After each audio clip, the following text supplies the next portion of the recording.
Oh, hello, hello, hello, hello, hello. Welcome, guys, welcome. Hope you are well. Let's see if this is working properly. So today I'm playing Final Fantasy XIV Endwalker. 1080p 60. Okay, 1080p 60 has come back. And then let's see if it says 8,000 now. Yep, 8,000. So 8,000 seems to work. So tell me, chat, you might have to refresh. But tell me, do you see it higher quality? Does it say 8,000? And do you still have the option for 1080p 60 when you refresh?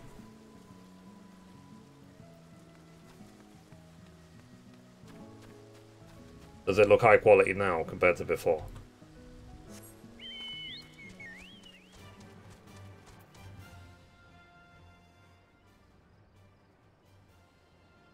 It should look better.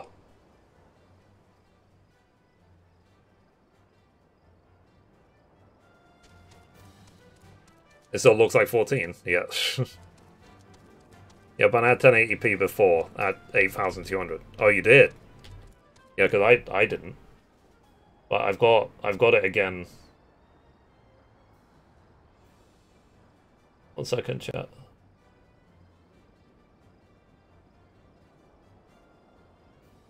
Yeah, I've definitely got it now at 8,000. And because basically what I'm experimenting with is there is a limit. If you go too high above that limit, then the 1080p 60 option disappears. You can literally stream at 20 megabits if you want. You can stream at 4K quality, but Twitch will not show it, basically. But it will still put it into the VOD, ironically. So if, for example, if I streamed at, say, 20,000 bitrate, you guys would see it at 720p, but the VOD would be at 20 megabits. So Twitch is very weird. Twitch is very strange about their imposing their limits.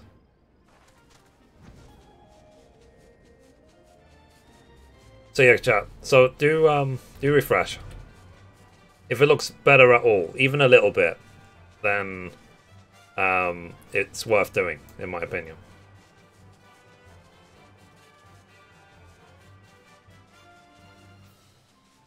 I really should have done a test stream beforehand.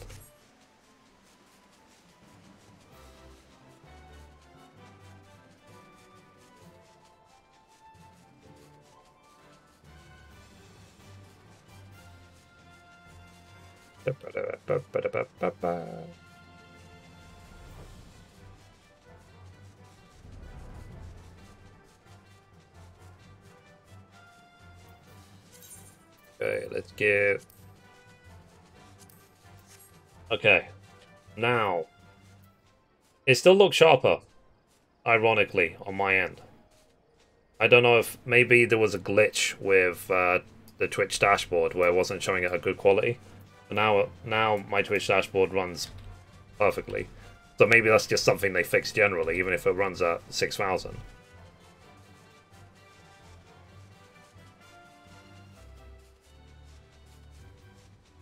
There, chat. As long as you're getting a smooth experience, if it looks even a little bit sharper, then that'll be good, because in theory I've increased the bitrate by 1/3. So you get 1/3 more bits, which means it should be 1/3 more quality.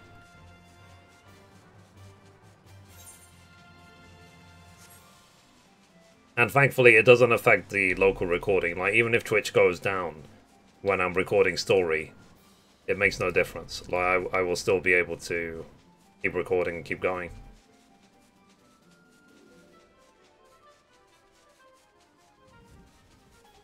Alright. I'll leave it at 8,000. We will see how things go. It should still be 60 FPS, 8,000, and so on. So, my dashboard is telling me that, and this is something that they warned about, is that the dashboard actually says that the settings are not optimized and you're doing the wrong bitrate, blah, blah, blah, blah, but it shouldn't actually affect whether you guys can see the stream and get all the quality, and it should not affect the VOD either. But ideally, they want you to stream at 6,000. Maybe it's just cheaper for them for you to do it at 6,000. Alright, so shall I go to Elpis and carry on the story? Like, in terms of the story, you can see I'm on the quest Lives Apart. Like, how far am I into Elpis? Like, do I still have, like, a long way to go?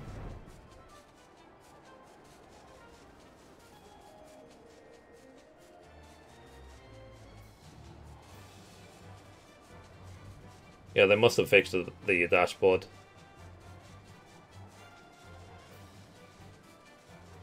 You're at the start of Elpis. Okay. So I've still got a while then. What's your check? Okay, good idea.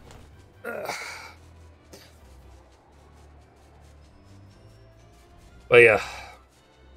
Going back to what we were talking about before, the idea of Microsoft buying Activision Blizzard is crazy.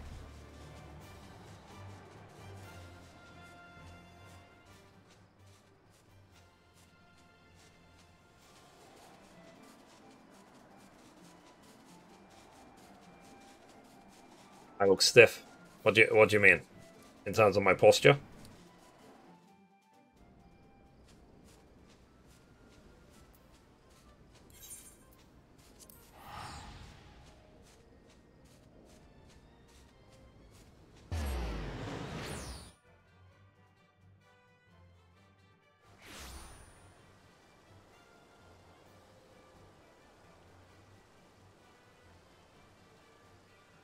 Yeah, no, I mean, you saw me, like, I had to stop playing God of War PC because I have a one PC setup.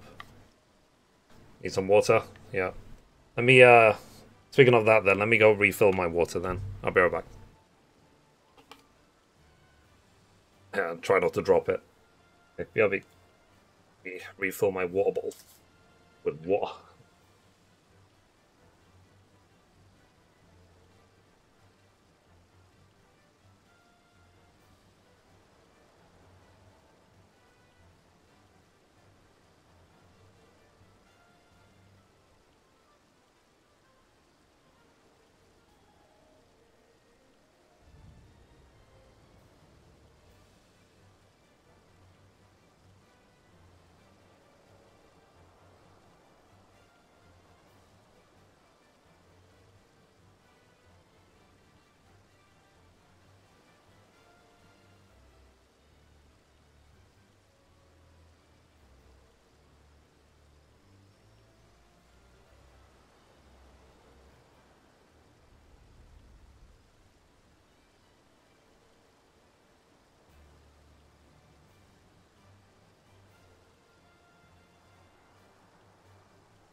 Okay, sorry, I'm back.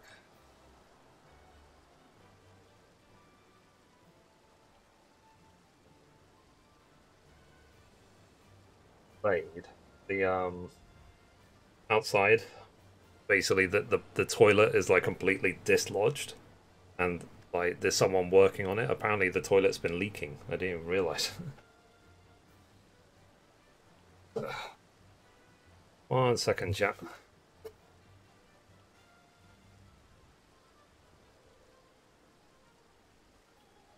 Yeah, but I saw as well that they said the share price of Activision Blizzard um like rose 37% this morning. That Microsoft would take them over. So if you bought Activision Blizzard, if you bought the dip with Activision Blizzard, up and stretch, yeah. So I'm just cleaning my headphones. Then you might have made a lot of money in the last couple of days.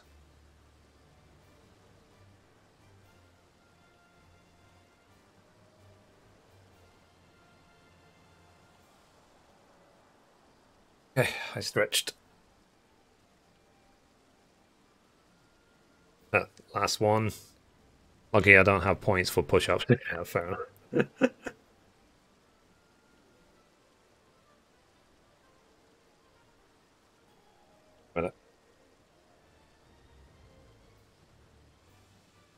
Okay, sorry. We should be good to go now.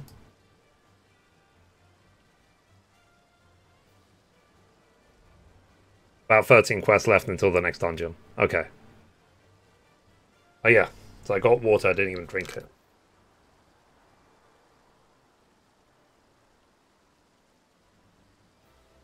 Yeah, I do rely on you guys to take care of me because sometimes I just get so focused on what I'm doing I forget to drink or stand up or anything. That's why I put those things in.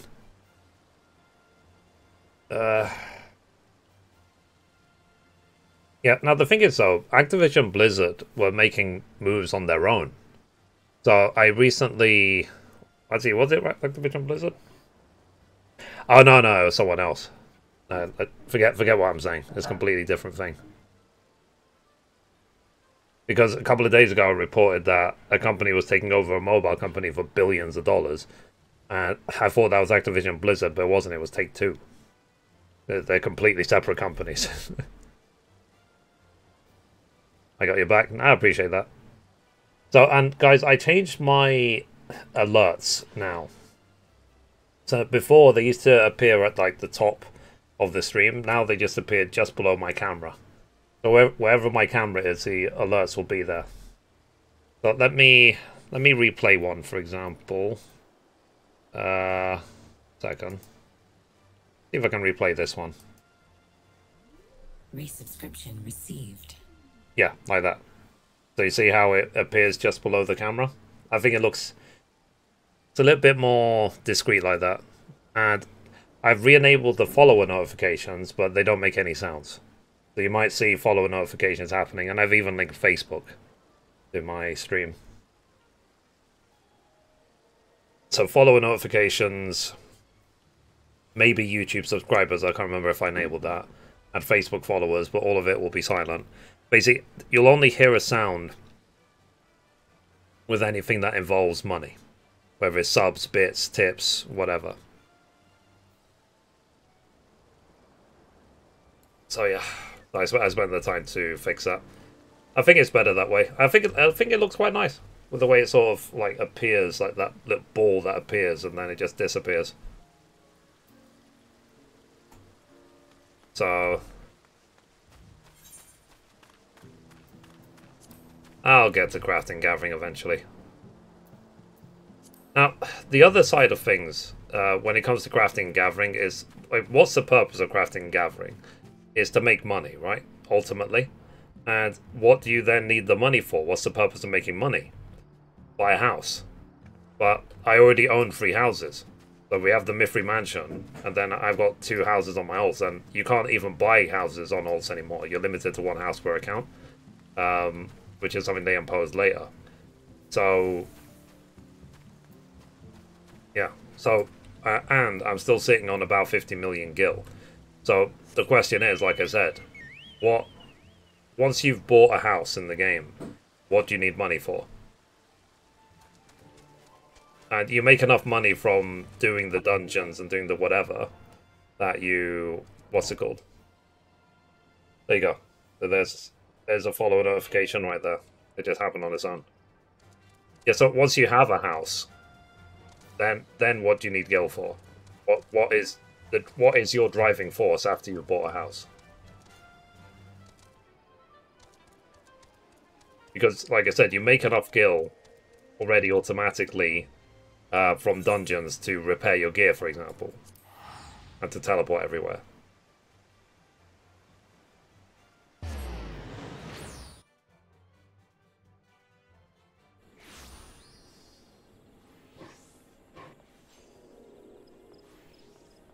Danya. Furniture, I guess. Yeah. Man. Is that if you start in like Gridania, isn't this person the first one you speak to in the game? Hard to believe 8 years have passed since then. Buying raid runs.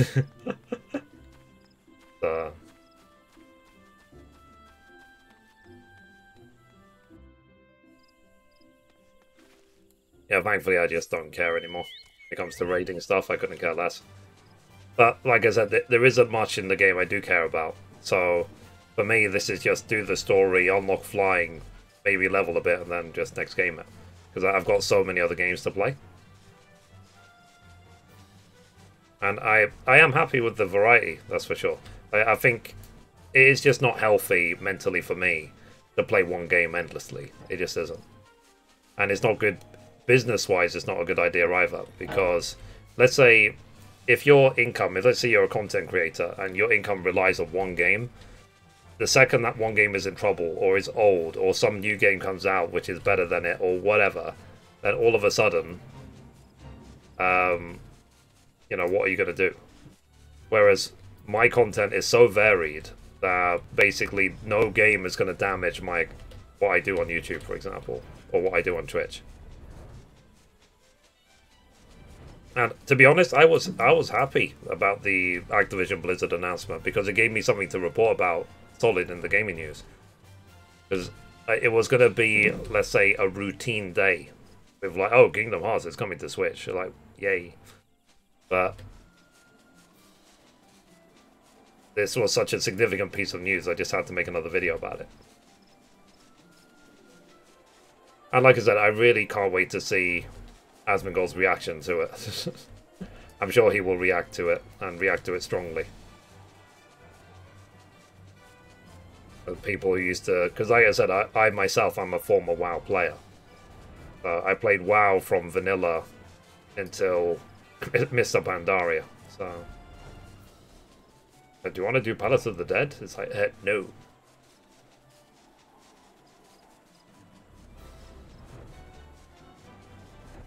God. I remember we used to grind here, didn't we? For the materia, what's it called? The materia farming.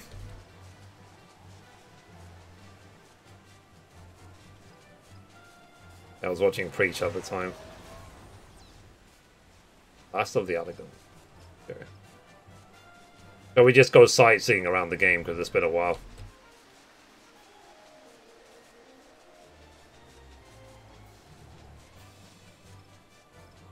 But the good news is... Oh, Mum, you know, I tried to make that phone call yesterday. I did it this morning, and it's fine. I just have to wait. Mum will know what I'm talking about.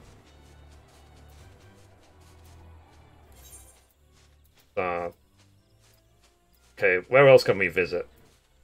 Let's visit... let's go to Central Islands. I'm just going to go on a world tour, and then we'll carry on the story.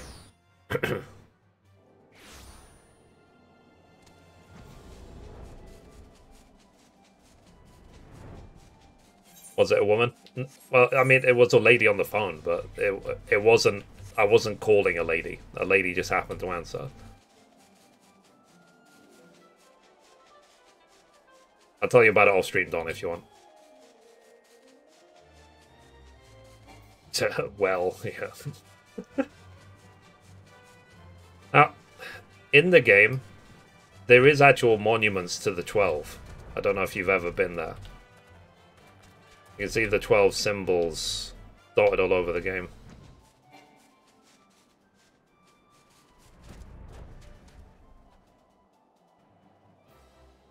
Oh, is that... What's his name? Archivant's grave. So you visit him still? Yeah, yeah, totally. That was my intention. Mm-hmm. That's interesting. But does that trigger if you literally just come here? Like this NPC just comes to greet you?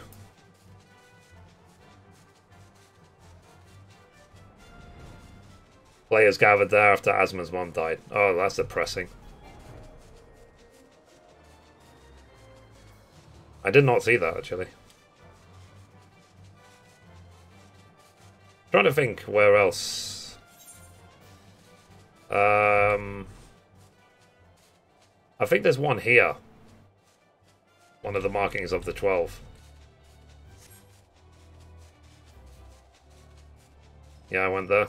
Yeah. Let me see if I can find that marking of the 12 in that location.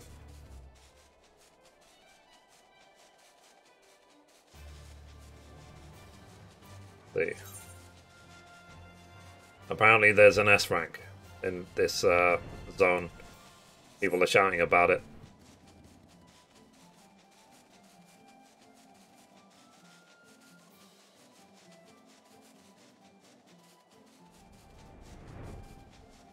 Okay, let's see if we can find this S rank while I'm here. Might as well.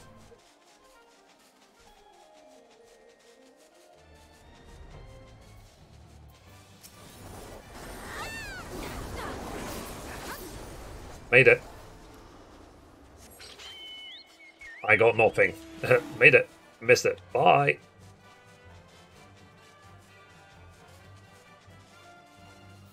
Fair enough.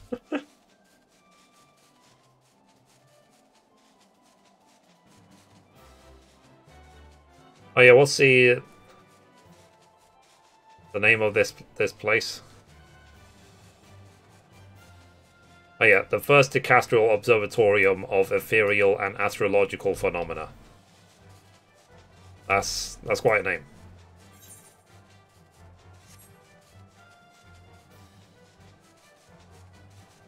Yeah. Don't tell me, chat. So you don't notice any quality increase at all when I've increased it to 8,000 over 6,000? It doesn't look smoother, it doesn't feel smooth or anything, even though I increased the bitrate by 33%.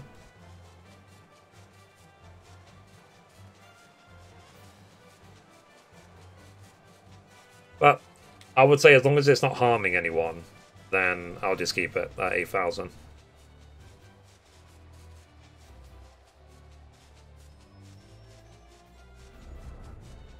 Okay, so back here there is one of the 12. I try and remember which one though.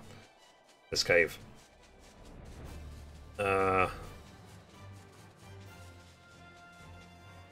is it?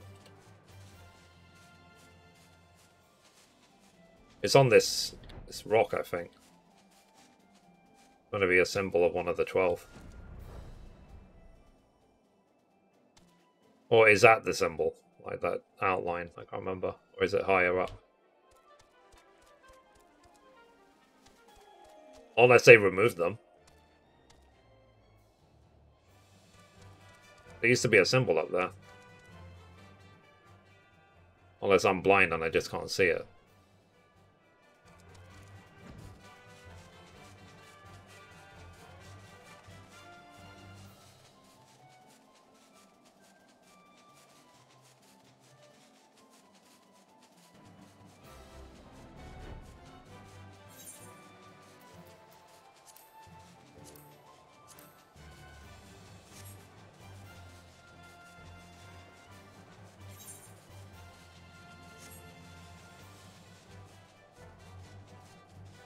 But yeah, like I said, I don't mind taking my time through the story. I'm completely okay with that.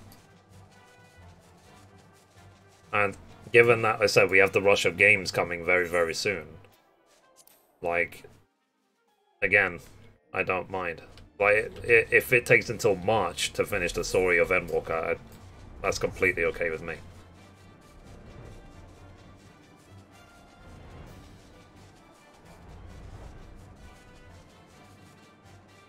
Remember, there used to be a time where I would be bored and I would run from Gridania to Ul'dah and back again, over and over again, because I felt like I had nothing else to do.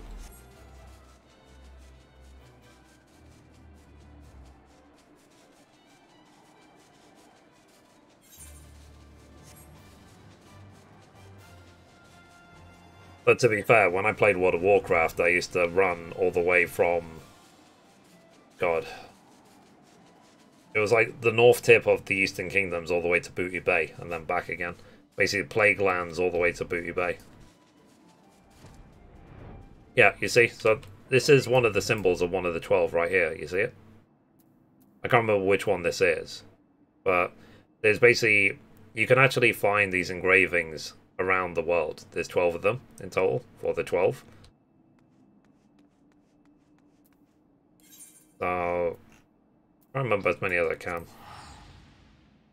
Yeah, I like that after even after all these years, Camp Drybone is still one of my favorite locations for teleporting, so I can get the discount. I remember I spent a lot of time in this zone because during Beta Phase 3, the story only went up to level 20, but you could level up all the way to 35. So I actually leveled from 20 to 35 doing fates in this zone during the beta. On a character that's now been deleted. I think this, yeah, this stone here has got another engraving. Yeah, so which engraving is this one?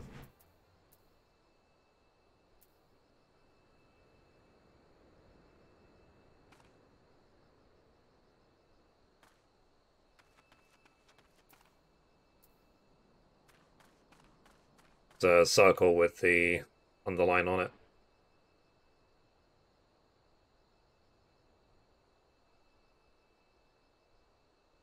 Zima. Okay.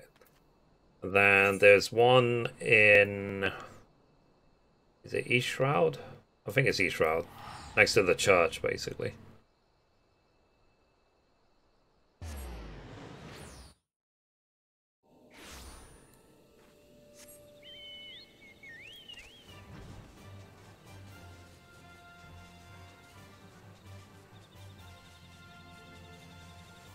Charge all of them. I think there's one specific one, isn't there? I'm trying to remember.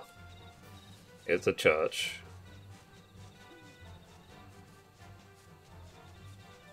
Or is it all of them? Take a look.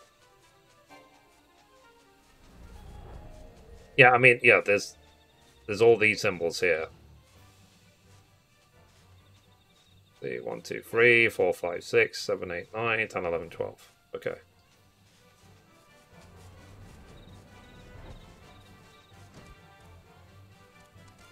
Fair enough.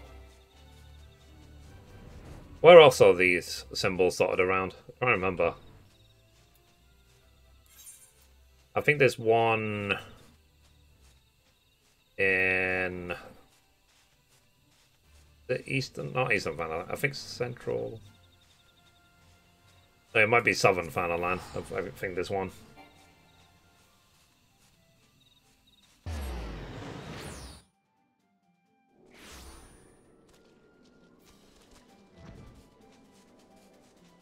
If I remember rightly, it's in this cave that you do that Black Maze quest in. Or is it here? This cave.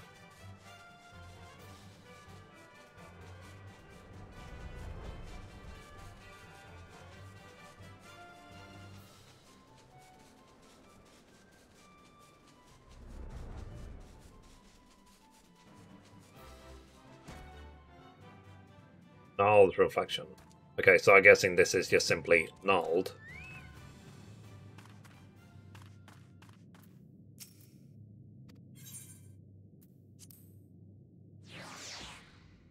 I literally can't even remember what Minotaur Mom is.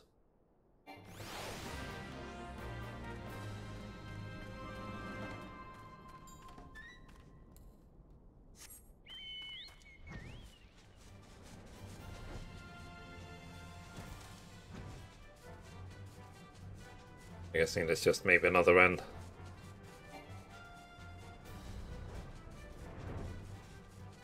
This bait here was making weird sound.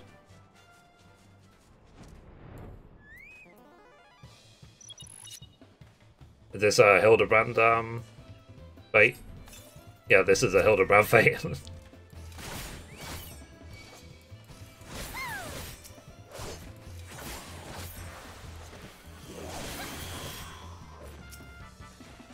Yes.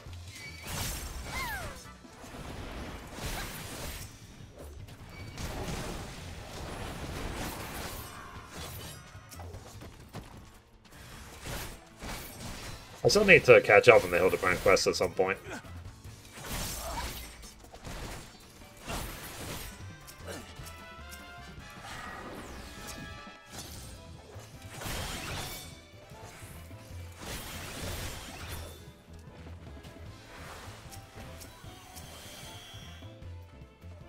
It's been a long time since I've been here.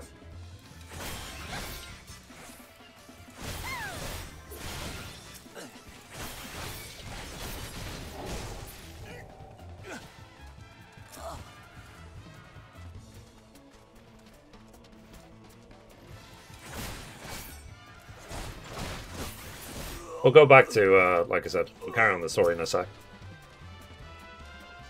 Just enjoying just randomly exploring at the moment.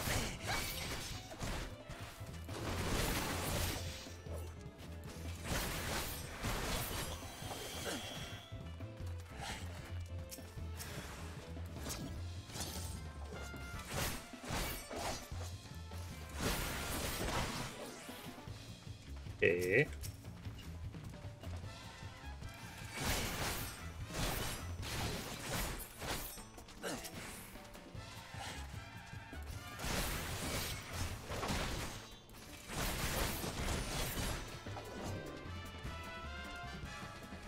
Man, they are just posing. Yeah.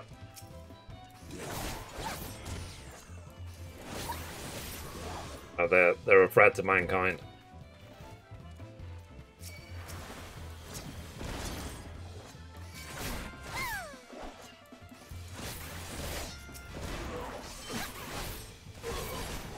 Like, you have to do this as part of the Hildebrand story, isn't it?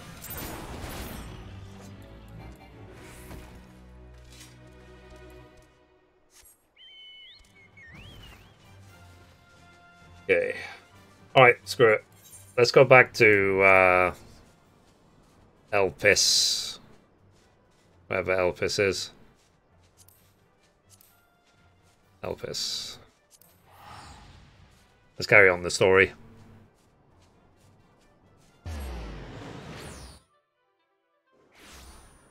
Okay, so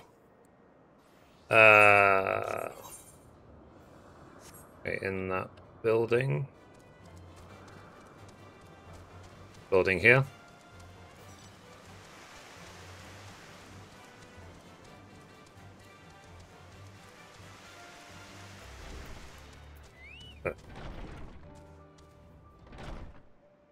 Me being Mr. Paranoid. Okay, I'll tell you what, chat. I'm gonna record more story now. Sorry. When I'm recording story for 14, I hide my camera as follows. Like that. And then we'll carry on. Hide the tab. Hey Ian, good morning. Yeah, I completed the story. Oh, nice, congrats. I'll get there eventually. Maybe March or April, I'll finish the story. So this quest is called, did I write it down? Lives Apart? Alright. So... okay, so recording the story in 3, 2, 1. And we're back for another episode. In this episode we're going to be carrying on the main story in Final Fantasy XIV's expansion Endwalker. And as always, hello from Mithrie. So we are here in Elpis at 2422, and we need to talk to Hermes.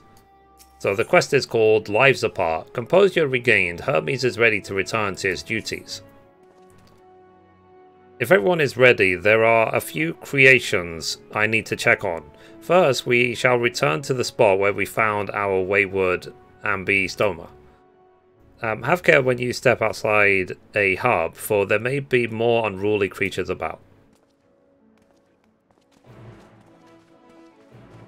Okay, so let's catch up with Hermes. Okay, stop recording. Part 1.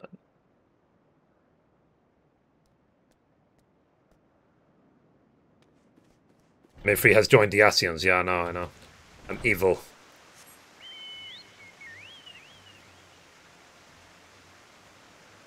See, the code reminds me of the Organization 13, or from Kingdom Hearts, yeah. And funny enough, I said in the gaming news today, I said the Kingdom Hearts is coming to Nintendo Switch soon. I think very soon. I think it's like 10th of Feb or something like that. In case anyone cares. And Jin and Ian, I don't know if you heard, but Microsoft is buying Activision Blizzard for $70 billion. And if it goes through, it would make Microsoft the third largest games company in the world, behind Tencent, who do like PUBG Mobile and stuff, and also obviously Sony and PlayStation. Yeah, it's not important to me. Fair enough. But for me, it's kind of like, how big is Microsoft where they can buy a company for $70 billion? They can just, it's like, yeah, let's just buy them. Let's just get them under the Xbox wing.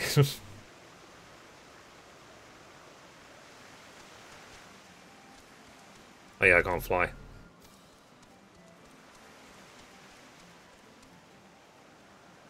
In the Mars Far, I might be interested.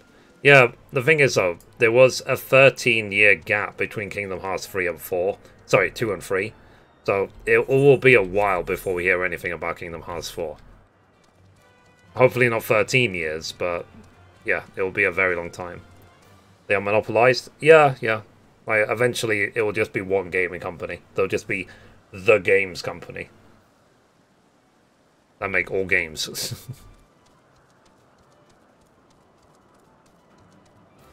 But what I said in the gaming news today is that I hope Microsoft can bring stability to Activision Blizzard. So, and Disney will buy everything, yeah. I mean, yeah, so the movie industry will be Disney, and then PlayStation or Microsoft will be the games industry.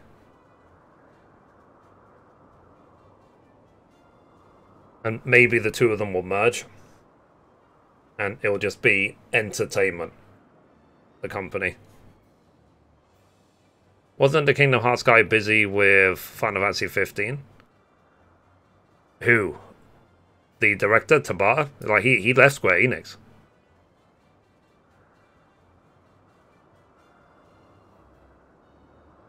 So, he left Square Enix a couple of years ago to make his own company. But at the time of Kingdom Hearts 3, I don't know, I can't remember.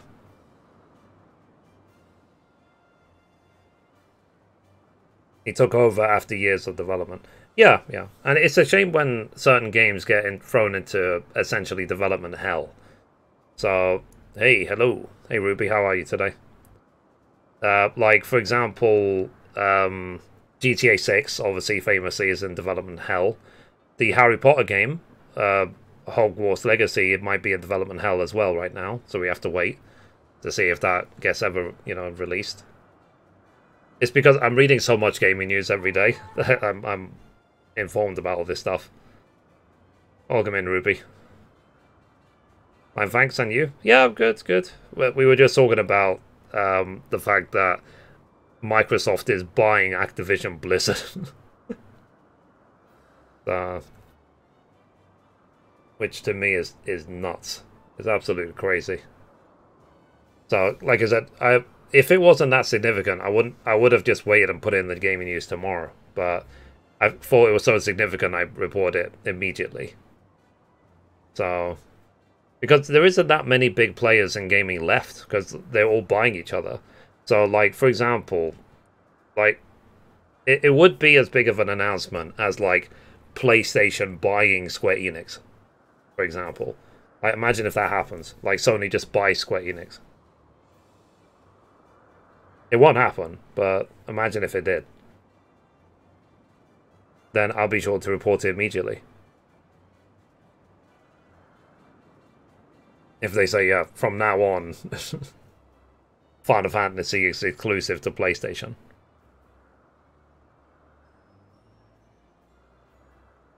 And then I'm trying to think who the other big players are in terms of the gaming industry.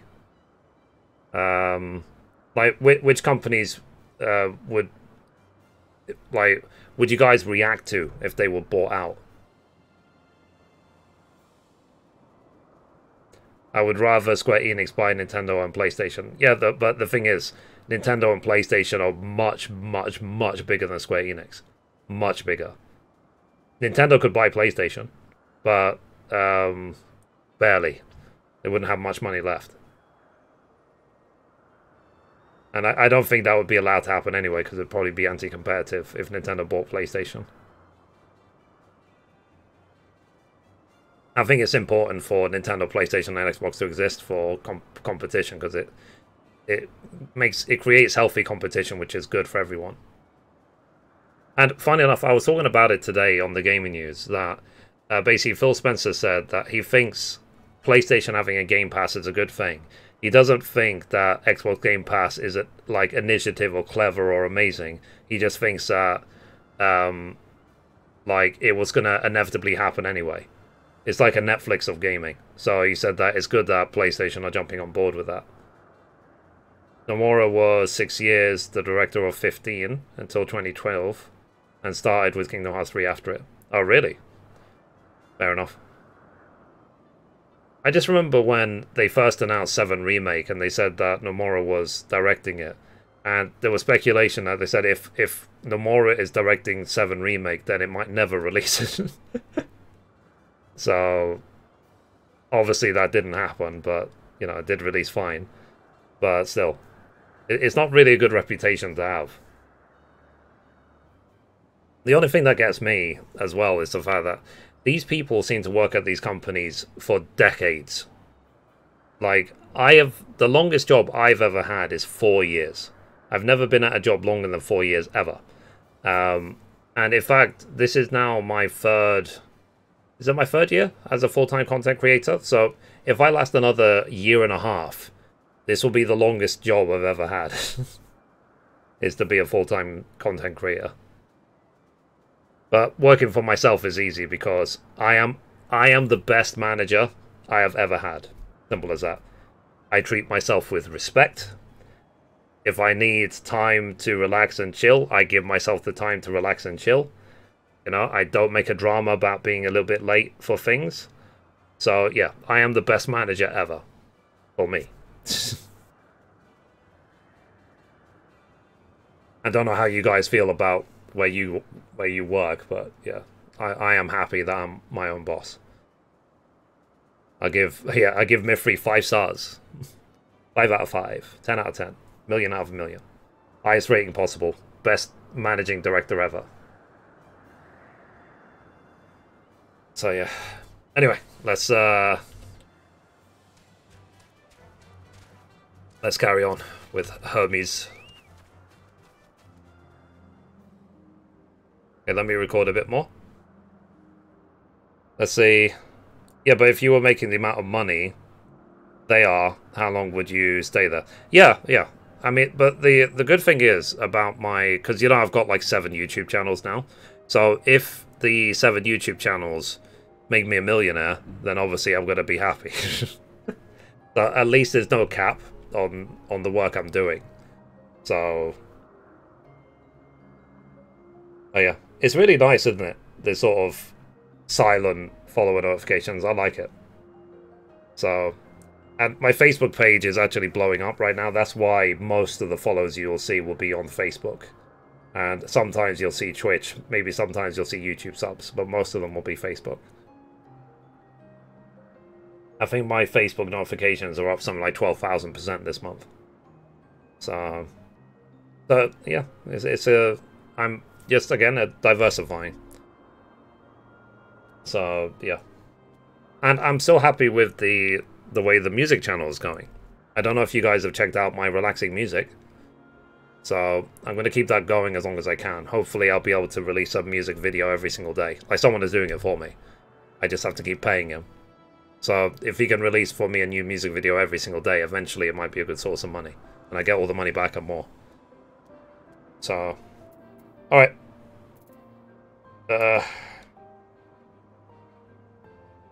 So yeah, guys, if you tip or sub or anything, that's where the money is going to right now, is investing in my own channels. Facebook, you mean Meta? Yeah, I'm investing in the metaverse. Totally, that's my plan. Mohahaha. Because, funny enough, Microsoft was talking about that today as well, saying that they want to use Activision Blizzard to expand their metaverse ambitions. And I was like, what have Activision Blizzard got to do with metaverse? But whatever. Okay, let's record. So recording in 3, 2, 1. Okay, we caught up with Hermes, so let's talk to him. So this here is a new species of Petaluda we recently set loose. It's been doing very well, managing to maintain a stable existence thus far. If it can see its observation period to the end without issue, we shall release it onto the world. Tell me, do you know the difference between living beings and arcane entities? It is the presence of a soul, yet the soul isn't something you can choose to have at will. No, it manifests only in those beings whose forms adhere to the laws of creation that can endure on their own. Beings that do not fulfill this requirement, such as those spontaneously born, or magic or natural phenomena, do not have souls. No matter how much it might resemble flora or fauna, if it lacks a soul, then it is considered an arcane entity. So you see, it is not for mankind to decide what is living. That domain lies beyond our manipulation, but it is hubris to assume otherwise. But come, let us head to the nearby beacon. I've received a report that arcane entities have gathered there. Okay, so again, let's catch up with Hermes. Okay, stop recording for now. Okay, part 2.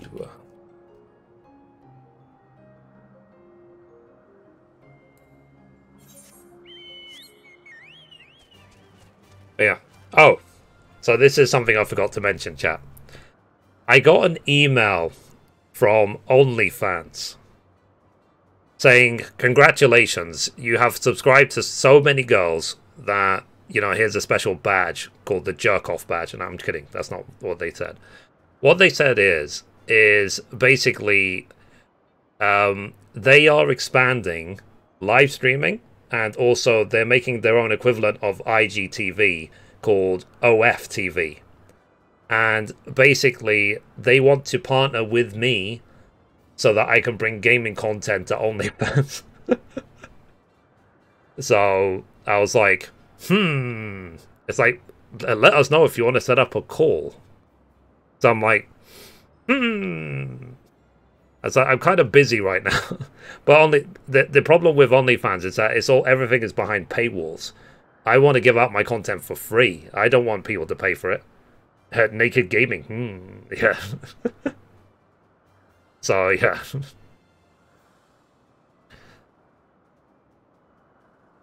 Yeah, there's literally nothing I can say that isn't against TOS, other than that. So I will most likely just ignore their email. Speaking of gaming TV, your thoughts on G4 TV controversy? I don't even know what it is. I'd never even heard of G4 TV. So I try not to get really involved in any sort of drama or controversy or anything, because most of the time when I read about the drama, I just roll my eyes. So, Mithrie's manly stream. Yeah.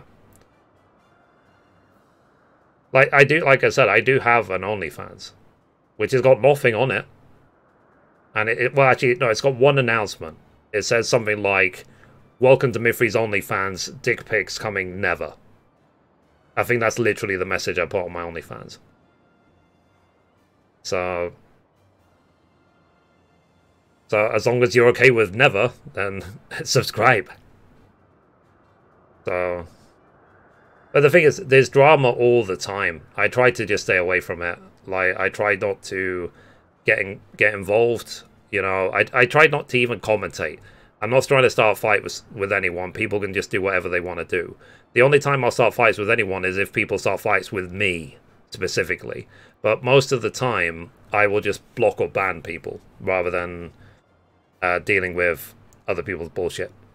So, because I'm just here to play games. I'm just here to have fun. I'm not here to get into drama. I'm not here to, like, really do anything negative. And that's why, for example, I say in the stream, like, yeah, let's just not talk about other streamers. I don't care about promoting other streamers. I myself promote other streamers or content creators every single week on the gaming news, but only in a positive way. It's that thing of, if you have nothing nice to say, it's best to say nothing at all. So it's a case of, I will only say good things about other content creators, or I won't say anything. So, yeah. So that's my stance, basically, on all controversy and all drama. So this has become a chatting stream. Yeah, pretty much, yeah. It's nice to just hang out and talk, isn't it? For once. And then, speaking of, like, this is my lifestyle at the moment. So on my desk, right now, I've got custard creams, which are really healthy, which you can see.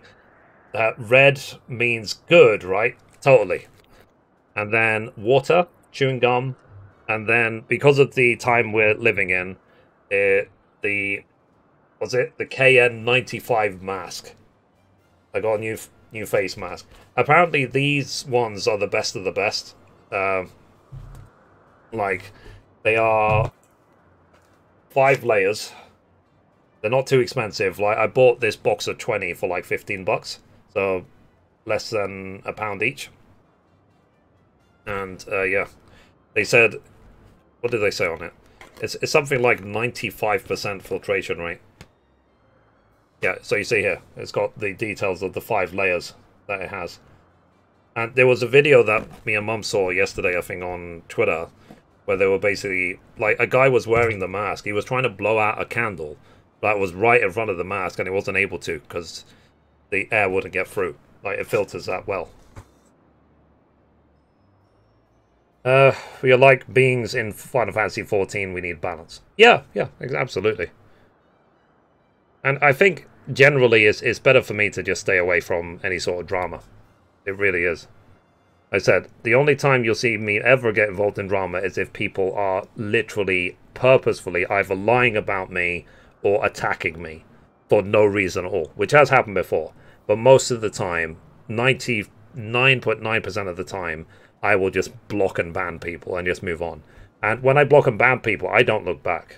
Like, when people get banned from my stream or banned from my Twitter or whatever, they stay banned forever.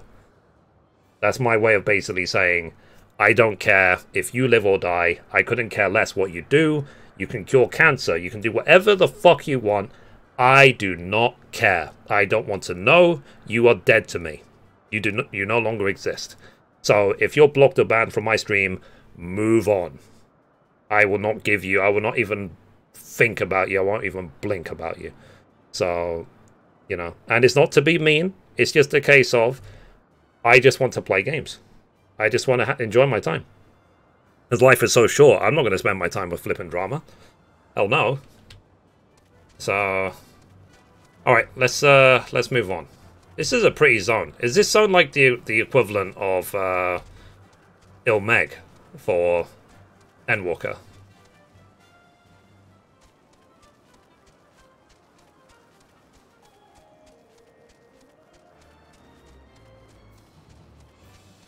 Let's see. The starting world. Yeah. It's Pangea. Oh, really? Yeah, we'll see what this zone is like in the long run. Especially when I can fly around it, finally. Oh, God. I remember farming these in Final Fantasy XI, the lightnings. God, it's been so many years since we were playing Final Fantasy XI. It's a shame that a lot of you guys missed out on Final Fantasy XI. It's a very good game. It's very good. It's challenging as hell. It's like if 14 is a 5 out of 10 in difficulty, 11 is like an 8. It is so hard, 11 compared to 14. I wish for an offline version. Yeah, like 11 is so good. The Lightning's Return. Yep. Just like Dragon's Quest. Oh yeah, and funny enough, I was talking about that a couple of days ago. That if they do release, I think they inevitably will. If they release a PlayStation 5 collection of 13, 13-2 Lightning Returns, I will play all three of them back to back. So we just have to wait. And I think they most likely will, because they've run out of Final Fantasy games to re-release. They've released 1 to 6 already with the Pixel remasters, or they're in the process of doing that. 7 is being remade, 8 has been remastered, 9 has been remastered, 10 and 10.2 have been remastered, 12 has been remastered, so 13 literally is the only one left, the 13 series. And then they've literally remastered all of them. So I think inevitably they will announce 13 remaster. So when all this pandemic was starting, one of my former co-workers was using one of those KN95s, and nothing I could think of when she wore it was no one cared who I was until I put on the mask. Well, that's depressing. So yeah, but it's good. It's good. I'm much happier with this mask than the mask I used to have. So here is the mask I used to have. So I literally just wore this mask because it looks nice. I have no idea if it actually filtered anything. But at least now with the KN95, I am actually confident. This is not a sponsored ad, by the way. I'm just saying. Like, just Google it. Just go on Amazon or whatever. KN95 mask, or it might be known as the FFP2 mask. And just grab some if you're looking for a new mask to get. Alright, let's carry on the recording. So let's do it. So recording in 3, 2, 1. Okay, so we caught up to Hermes yet again. So let's talk to him. So yes, Lightning Foma or Nomna. I don't even know how you pronounce that word. Just as the report said. Although we call this structure a beacon due to its form, is in fact a magical device. By manipulating the balance of elements, it keeps the isle airborne and maintains the climate thereupon. So, in the course of its operations, it often sees an internal shift towards a given element. Right now, the element is lightning, which draws the Numa here to replenish their Aether. It appears Mithrie is busy. Would you care to assist me in her stead and feed the Numa? I'll assume the P is silent. By using this lightning converger, you can harness ambient lightning and focus it into a ball. A veritable feast of... for our dazzling friends. Go on, give it a try. Use the lightning to create ball lightning. Okay. So it says lightning converger. Using this concept crystal, anyone can harness lightning regardless of spell casting skill.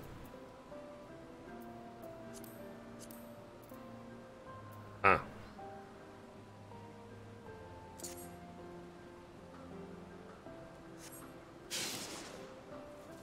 Fair enough. Okay, so let's do it on this location as well.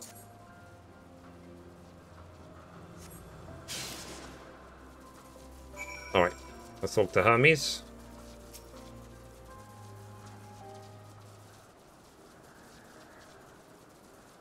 Perfectly done, Mithrie. Look.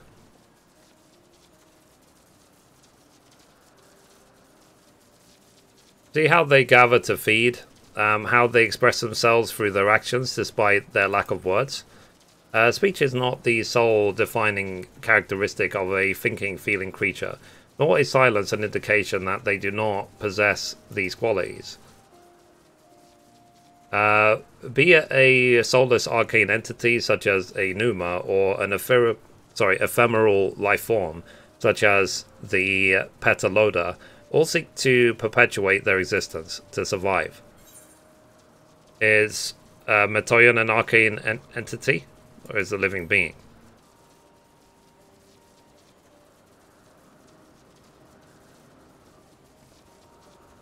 Good question. I can answer it from a theoretical standpoint, but it ultimately falls to the Bureau of the Architect to pass judgment. Those with exceptional vision, such as Hypholodius, may be able to ascertain her true nature. But to me, it doesn't matter. She is herself, and that is all I need to know.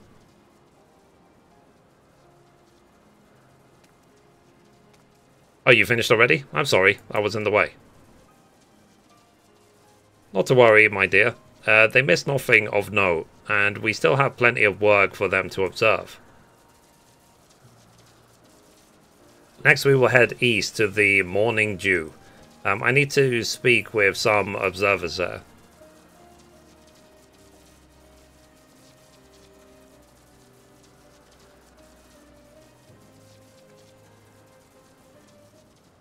Alright, so again, let's catch up with Hermes. Okay, stop recording for now. Let's see, hard, 3.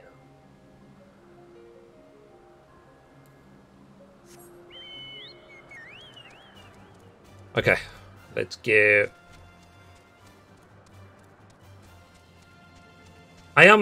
one day, if I level up my ults, because I'm never going to buy a story skip, I think it's a phenomenal waste of money, but I might have to speed my way through the story.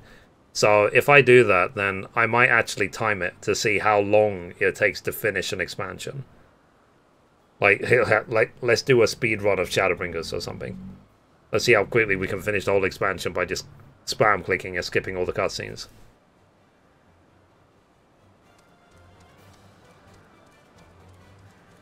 New Game Plus? Yeah. But I think isn't the purpose of New Game Plus to actually watch the cutscenes again?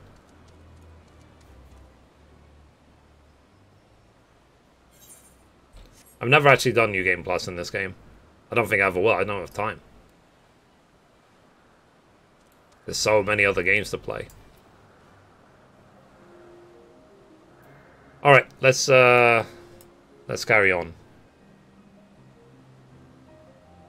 Let me just check how long I've recorded for. So I've recorded for 6 minutes. Okay, so not too bad. So recording in 3, 2, 1. Okay, we caught up with Hermes yet again.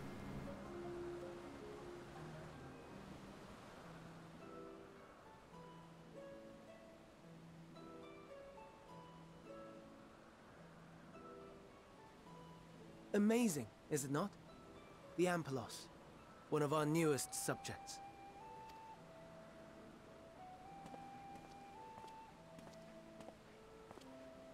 So, how are we coming along?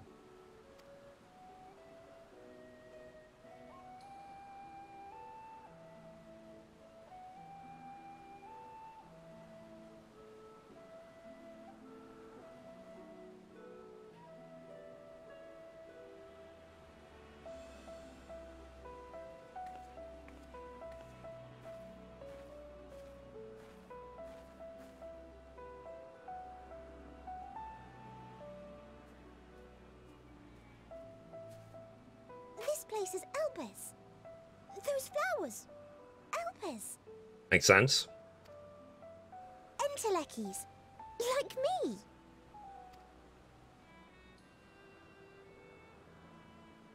This zone is pretty, I'll give it that. They are a product of Elpis, and so named for their birthplace. I just hope that Square Enix eventually updates the engine for the game. Make it even prettier. A happy accident, born of the hands of a former researcher who loved beautiful blossoms. Unique for how they change color, to reflect the emotional state of those nearby. Though be it here or elsewhere, they are seldom seen in any hue save purest white. reflect the emotional state, you say? By what means do they achieve this? In creation, there exists an energy wholly apart from ether, one driven by emotions. In like manner to how we manipulate ether, this flower is subject to the influence of said energy. While it has no will of its own, it is sensitive to the prevailing emotion in the vicinity, and reacts by altering its color and vibrancy.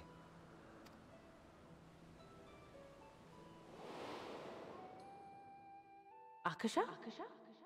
It is one of the unseen energies defined by Harnish alchemical theory.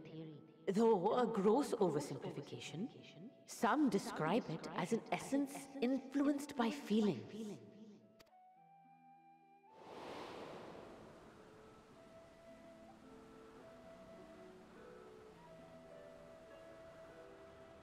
Akasha. Though I'm not familiar with the term, your description suggests it is the self-same energy. Dynamis, we call it. Dynamis, eh?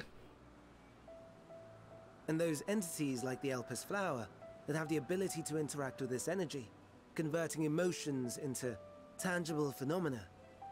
Yeah, because Dynamis was actually a feature of Final Fantasy XI where you could go 20 years into the past to take on the wars of the past.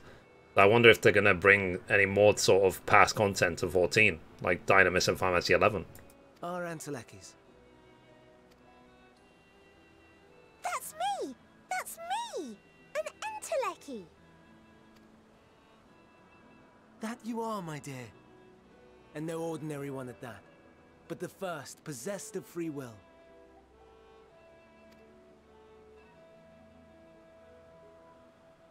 Wait. A form of energy other than ether? Dynamis? I've never heard of such a thing. Hardly surprising. Dynamis cannot be seen, much less felt. And though its existence has long been theorized, we had no proof until the flower's serendipitous creation. What's more, Dynamis is far weaker than ether. Under normal circumstances, its effects are drowned out by the latter. On account of which, beings comprised of and reliant upon the ether, like you and I, are unable to make practical use of Dynamis. 'Tis a truly esoteric thing, known to but a select few scholars. Intriguing. Then, given the limitations you described, why create Meteion?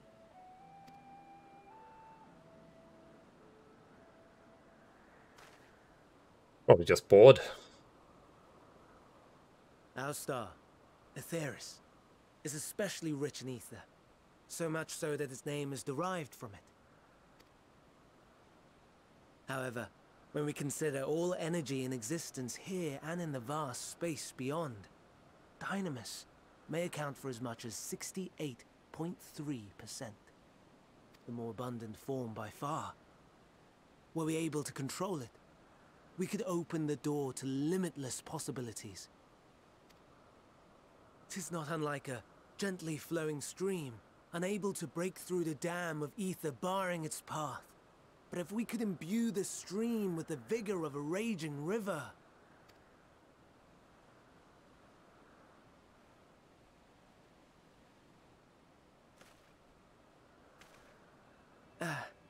Not that I have such grand ambitions. Nay. I merely wish to create a being that could traverse the great expanse.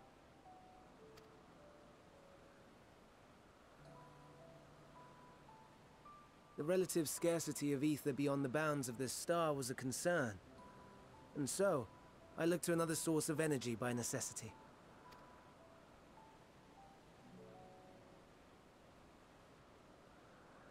That being Dynamis.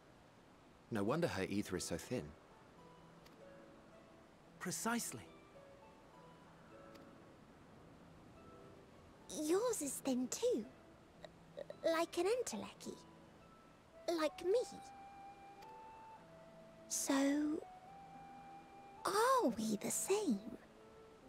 Enteleckies. Sure, I don't see why I couldn't be one. Well, I have been known to transcend my limits with nothing but determination. If I'm thin, it's because Emmett Selk didn't do a proper job.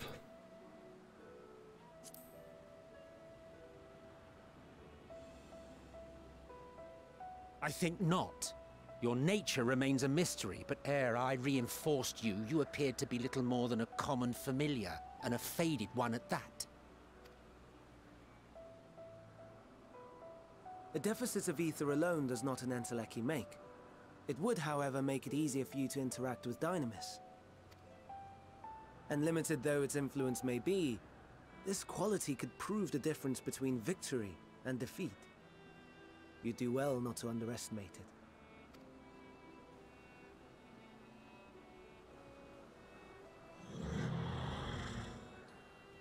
it. He's like, boring. I'd forgotten about the poor fellow. You must excuse me a moment while I go and verify a few more things.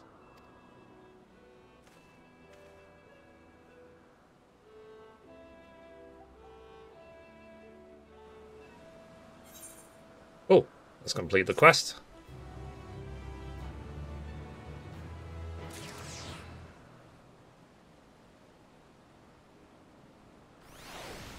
Alright, so the next quest is with Emmett Selk. And the quest is called I'm a big douchebag. I'm secretly Hades. I hate everything. Blah, blah, blah, blah. I'm Emmett Selk. And it's also known as their greatest contribution. Emmett Selk appears to be in deep thought.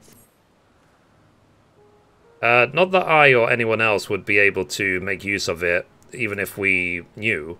But it irks me to discover that there is an entirely different form of energy, and no one told me.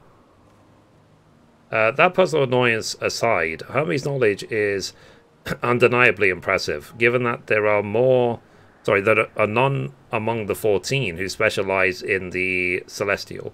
He would be a welcome addition. Assuming he can be swayed to join, that is, I still can't understand his hesitation.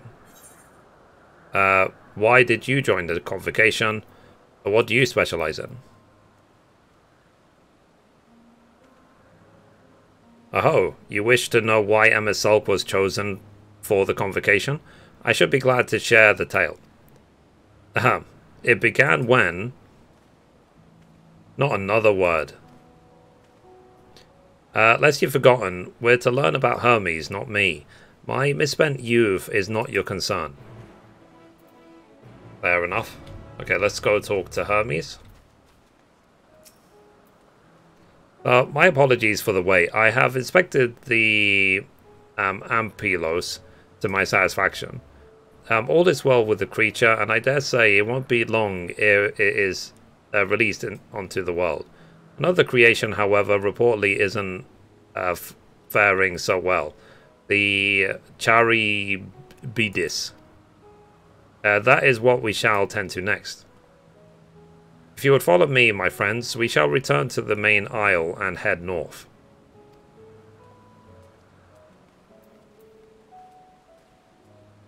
Alright, let's catch up with Hermes yet again.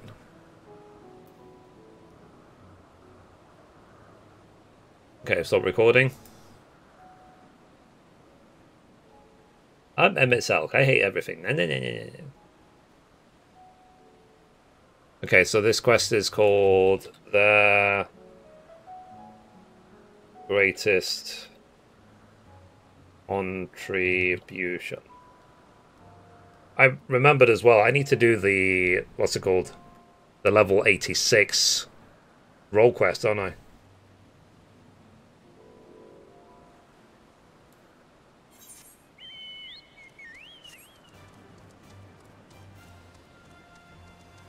So I guess after this story quest, I'll go and do the 86 role quest for melee DPS.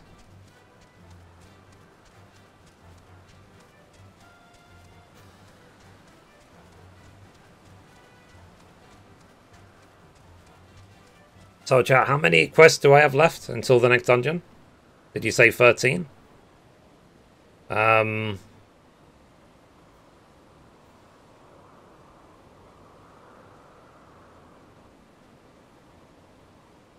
I just want to see.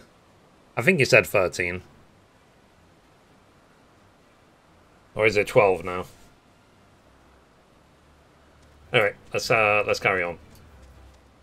It's about an hour of playing. Okay. Somewhat soon. Okay. How are you, man? Oh, missed him.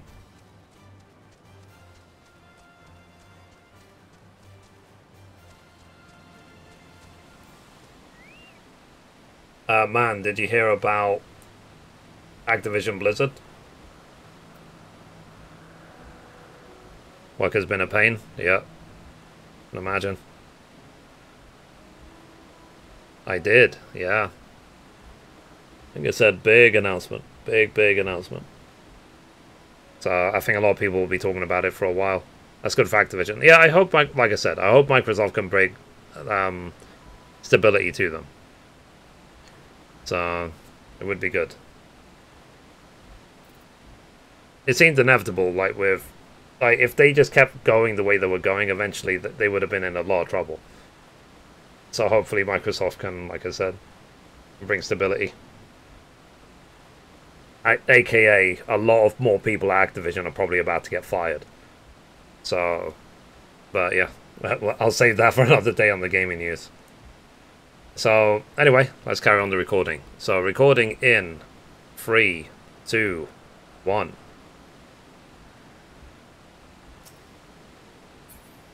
Sorry. Let me re-record that. I don't select it weirdly. In fact, let me not have it behind me. Okay, recording in 3, 2, 1. Okay, so we caught up with Hermes yet again. Let's talk to him.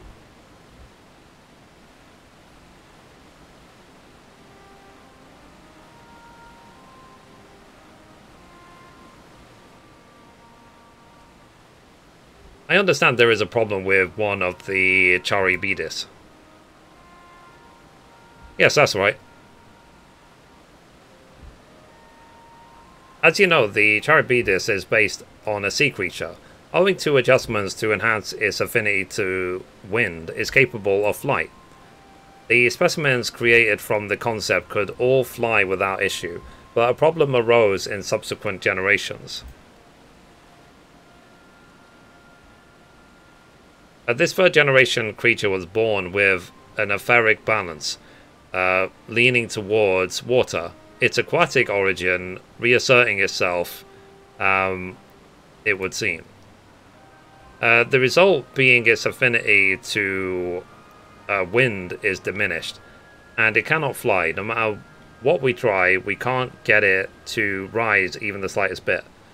These are like the monsters in that help Bismarck. For such a change to manifest in so few generations, I fear they are too unstable, flawed. With your permission, I will revert the creatures and recommend to the Bureau that the concept be revised. With its etheric balance leaning towards water, the Charybdis would indeed struggle to manipulate wind. Yet it is too early to conclude that it cannot fly. Having failed at first, it may simply have developed a fear.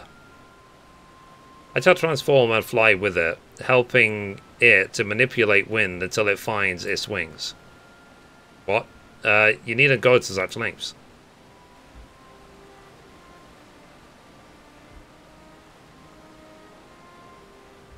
You don't know? Well, of course not. Transformation is an art in which one manipulates a vast quantity of ether to construct another body around oneself.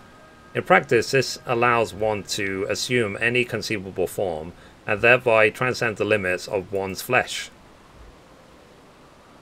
Yet, convenient though it may be, transforming in the presence of others is considered vainglorious in the extreme. As uncouth and unseemly as running about robeless, shameful. I might understand that you make a habit of this. Nothing of the sort. It's just that when transformed, I can wield the wind and fly. It may seem excessive, but what is our shame next to the lives of these creatures? They deserve a chance, and we owe it to them to do all in our power. Be that as it may.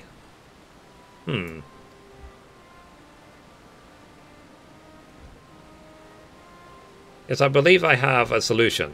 MXL, may I trouble you to move that Charybodis away from his fellows, somewhere out of sight?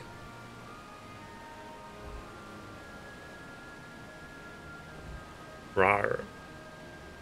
Meanwhile, I'd like the rest of you to help me prepare here.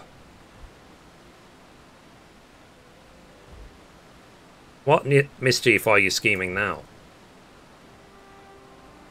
No mischief, I assure you. I would but spare you the need to report to your colleagues that Hermes committed an indiscretion. So have a little faith and run along.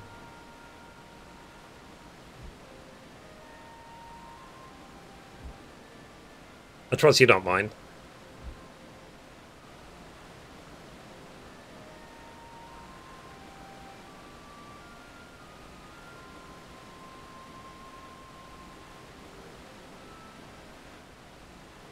Cool. Alright, let's talk to Hypholodius. So, Emet-Selch is out of sight. Good, let's speak of the plan. It's a stroke of genius, really. We have Emet-Selch train the Charybodis.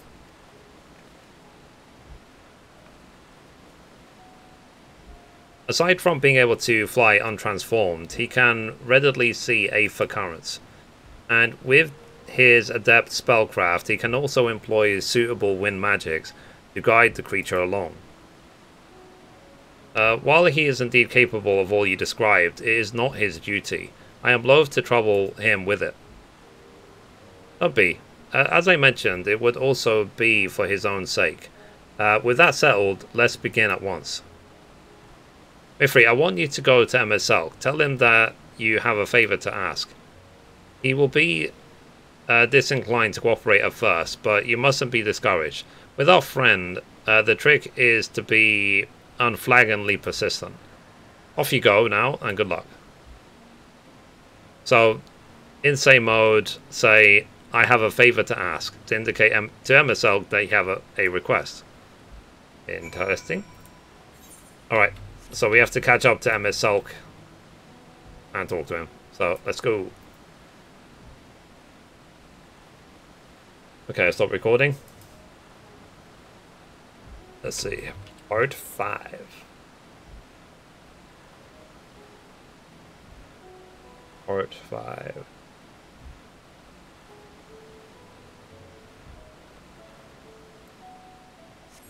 Time to charm Hades. Yeah. For show.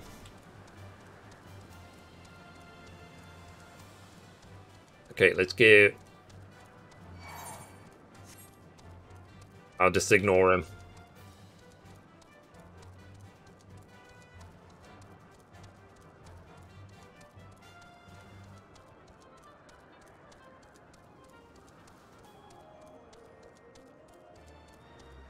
Okay, so that shouldn't be too much further. There he is.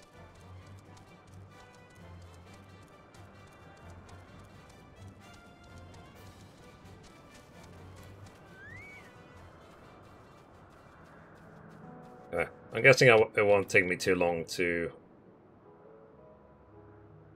finish this quest. Their greatest contribution. And I've recorded... the properties. I've recorded 23 minutes so far. Okay. Alright. Let's carry on recording. So recording in 3, 2, 1.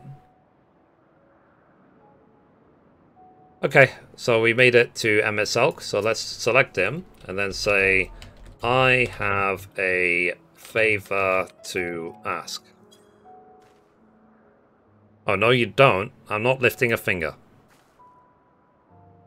I don't know what Hypholodius is up to, but I will not be made to know. I refuse.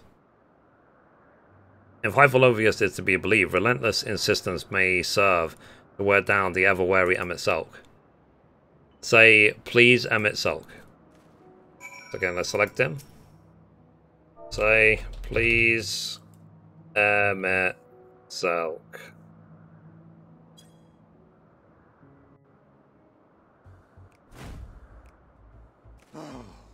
No, no, no. You are not foisting this nonsense on me.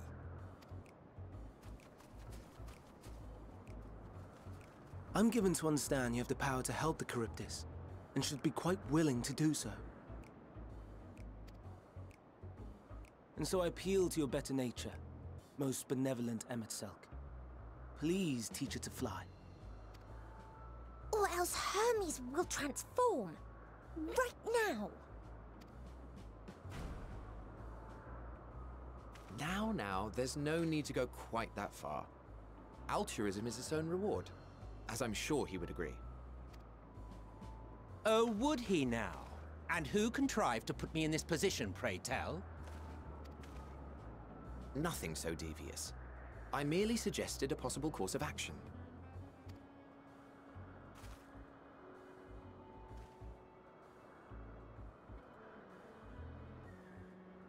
Please, Emmett Sulk.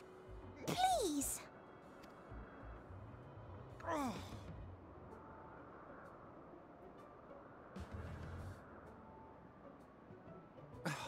I did not come all this way to play nursemaid to your creations. I'd thank you to remember this favor and let it be the last.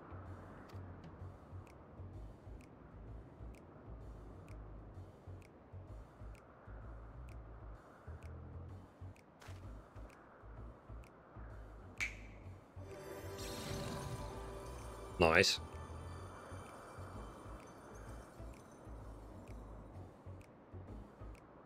I will aid it once it has taken to the air. It falls to you to shepherd it skyward.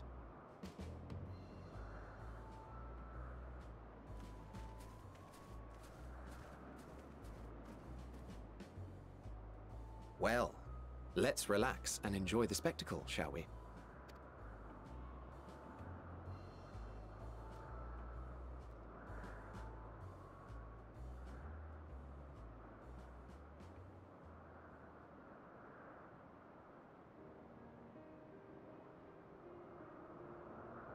You were wondering why Emmett Sulk joined the convocation.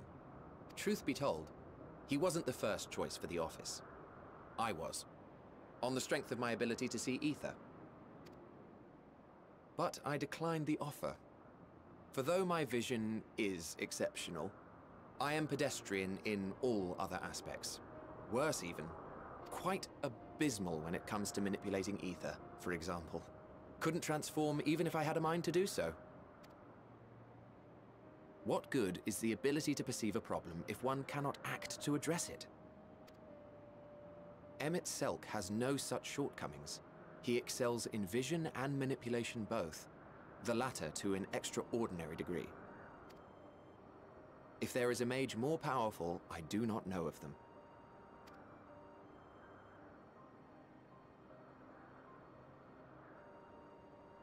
Thus did I recommend him for the office in my stead. And I wasn't the only one. Far from it. Countless others vouched for his skill and character. People the world over, to whom he had previously lent a helping hand. Oh, how surprised he was. Claimed he hadn't done anything remarkable for anyone. Modest to a fault. He deserved every bit of acclaim he received. Yet he may well have gone unappreciated were it not for a mutual friend. A singular soul who can't help but involve herself in the business of others. Where she walks, excitement is certain to follow. Her antics irritate Emmett Sulk to no end. But much of his grumbling stems from genuine concern. When our friend calls, he never fails to answer and lend his talents.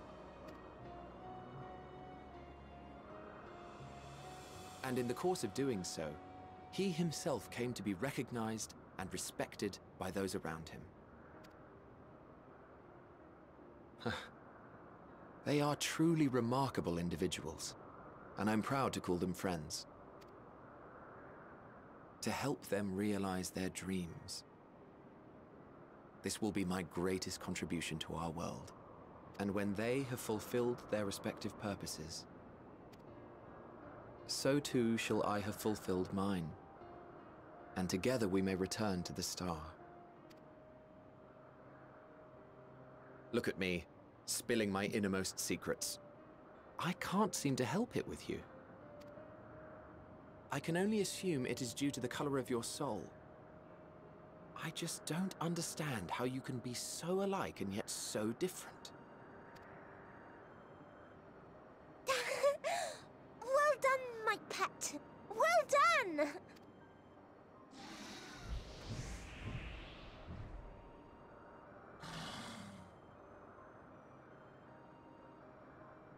Ah, yes. I dare say the Charybdis will be fine here on. Why don't you go and signal to Emmett Selk? Let him know that his arduous task is at an end.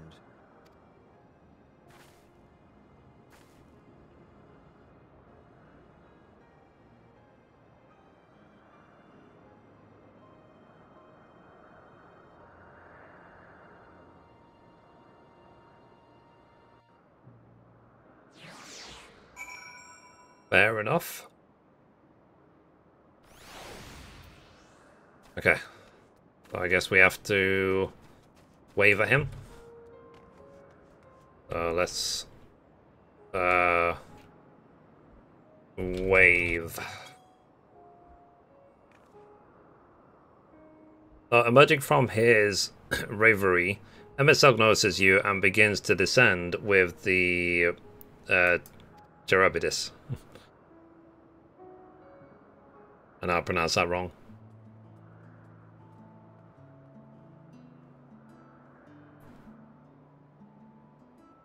I have no words to express my gratitude. Thanks to you, the Charybdis has learned to fly.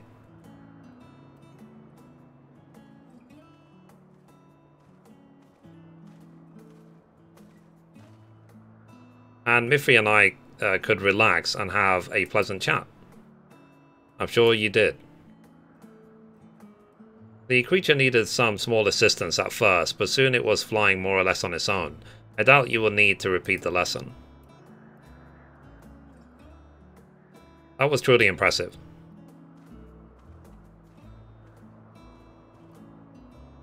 I witnessed it all from afar. The Charybdis flies. Indeed, with this, we've proven that even a creature with skewed etheric balance is capable of flight.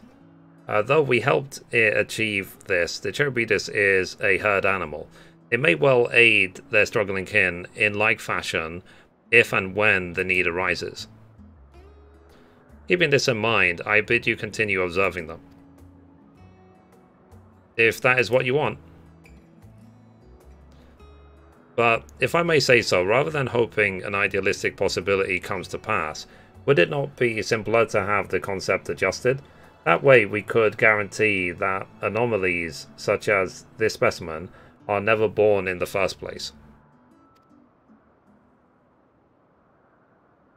These creatures are already here. We will spare no effort in giving them a chance to survive. As you wish, Chief, as you wish.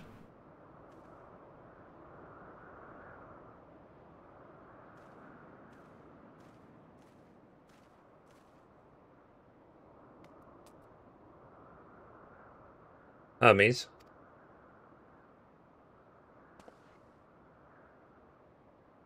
I'm fine, don't worry.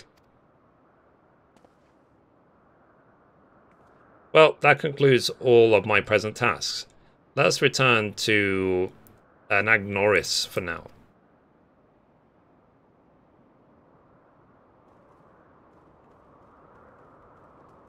Alright.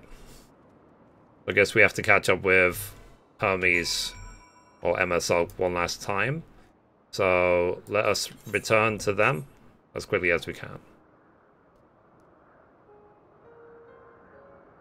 Okay, stop recording. So let's see. Hard 6. I just want to check something. I can't remember where the 86 role quest even starts. So, is it in the same place? Oh no, it isn't. It's in... Is it Limsa? Oh yeah, Maelstrom Command in Limsa. Okay. Got it. No, I just watched the video of the, you know, the recording.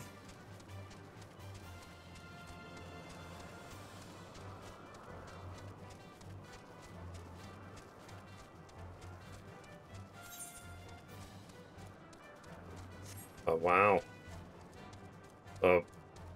When I woke up this morning, I did not expect to read the headline, Microsoft is buying Activision Blizzard.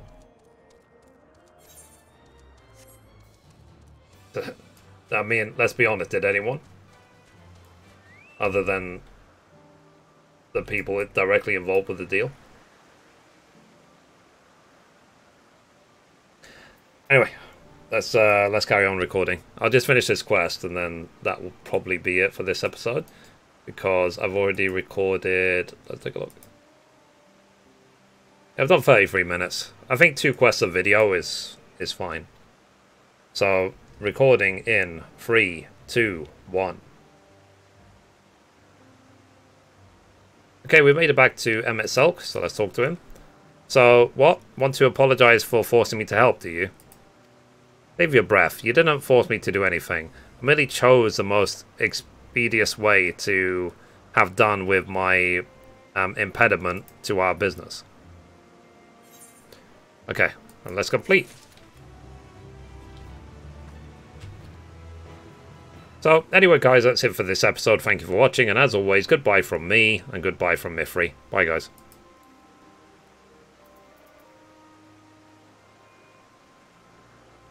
Okay, stop recording. Let's see, it's a positive Activision Blizzard, so no, yeah. Weren't expecting anything positive for them for a while. I mean, for some people though, I don't think the problems are over. I think there is still overall turmoil at the company, because every day it feels like there's headlines of more and more, like, these contractors were pushed out their jobs, these people were not fired, these people were fired and they shouldn't have been, another staff walkout, and, you know, like, the drama keeps going on and on and on. And I already reported in the gaming news about the fact that the issue even started, but I didn't want to keep talking about it over and over and over again, because it would be like talking about drama news at that point.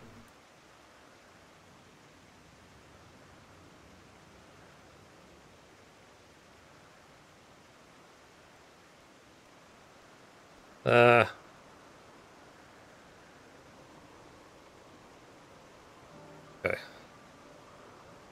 What I'm curious about is, will there be any changes, for example, to the Battle.net, the Blizzard launcher? Is it going to start containing, like, lots of Microsoft games? Or is that going to get shut down and they're going to absorb everything into the Microsoft, like the Game Pass, for example? Like, will you load up World of Warcraft via the Game Pass app? Or will it all just remain unchanged? They have a new owner.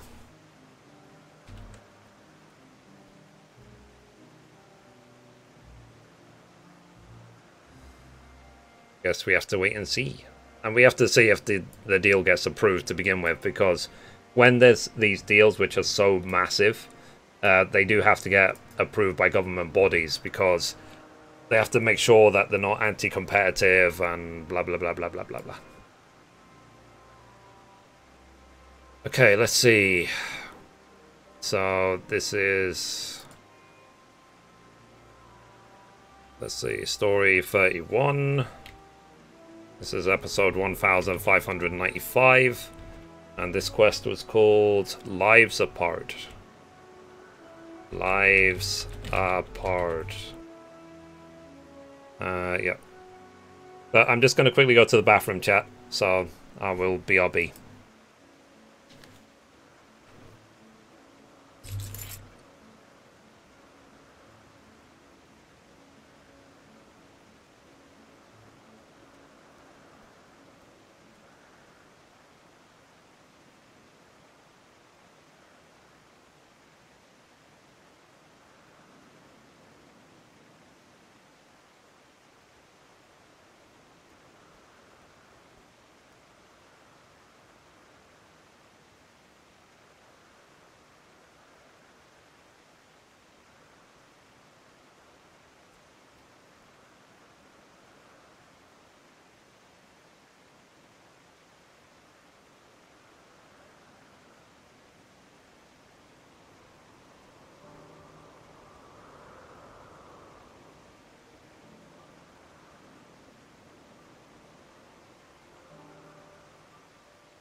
Sorry, chat, I'm back.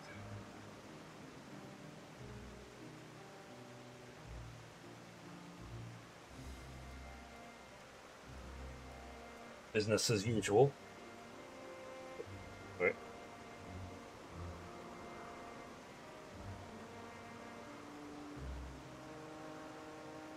Get out of the way. Let's see if the video finished encoding properly.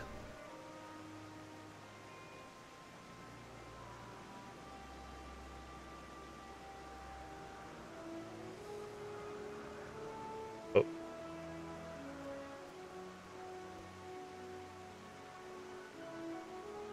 Aha, it actually didn't. So we have to do it again. This is why I check. It did not encode properly. But delete. Do it again. Because otherwise I would upload a corrupted video and I wouldn't be able to fix it. Okay.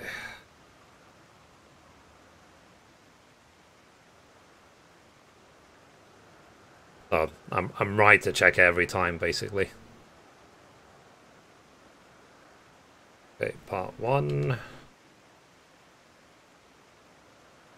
Part 2. Part 3. Part 4. Part 5. Part 6. Part 7. Reduce. B4.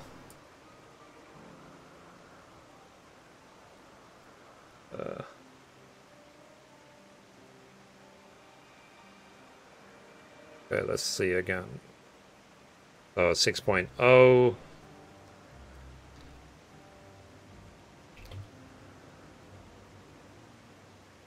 This was lives apart. Type that. Lives apart.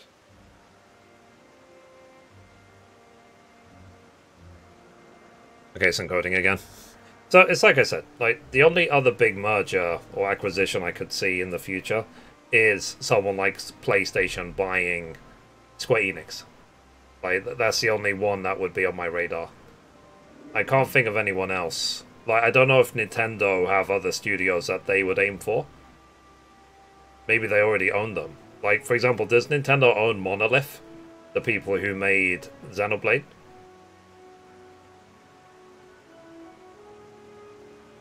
I'll assume they do. But I don't know, I never looked into it.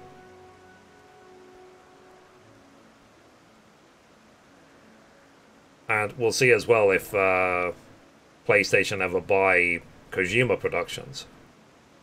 Because there is the rumor right now that Kojima is actually working on an Xbox game.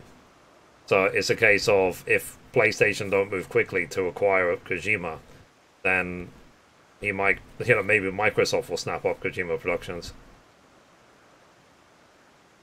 Imagine if Death Stranding 2 was an Xbox exclusive.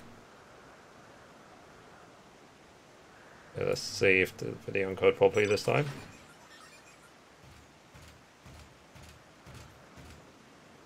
Okay, video encoded properly this time. That's that. There. Boom. Boom. Boom. Boopity boopity boom. Alright, so let's go to what's it called? Hello. What's on TV? Can I change the channel? Where do you get this outfit from, Don?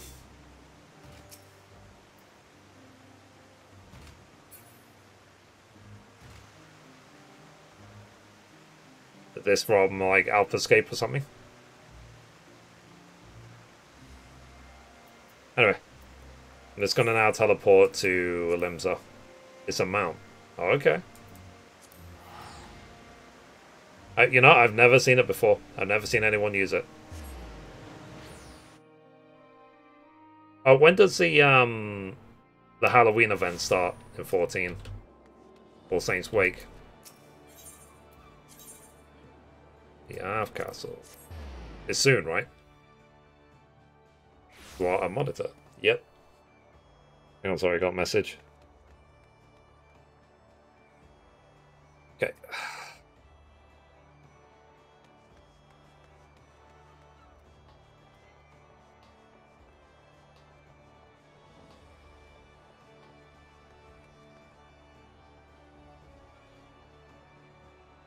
Second of Feb. Okay. Alrighty.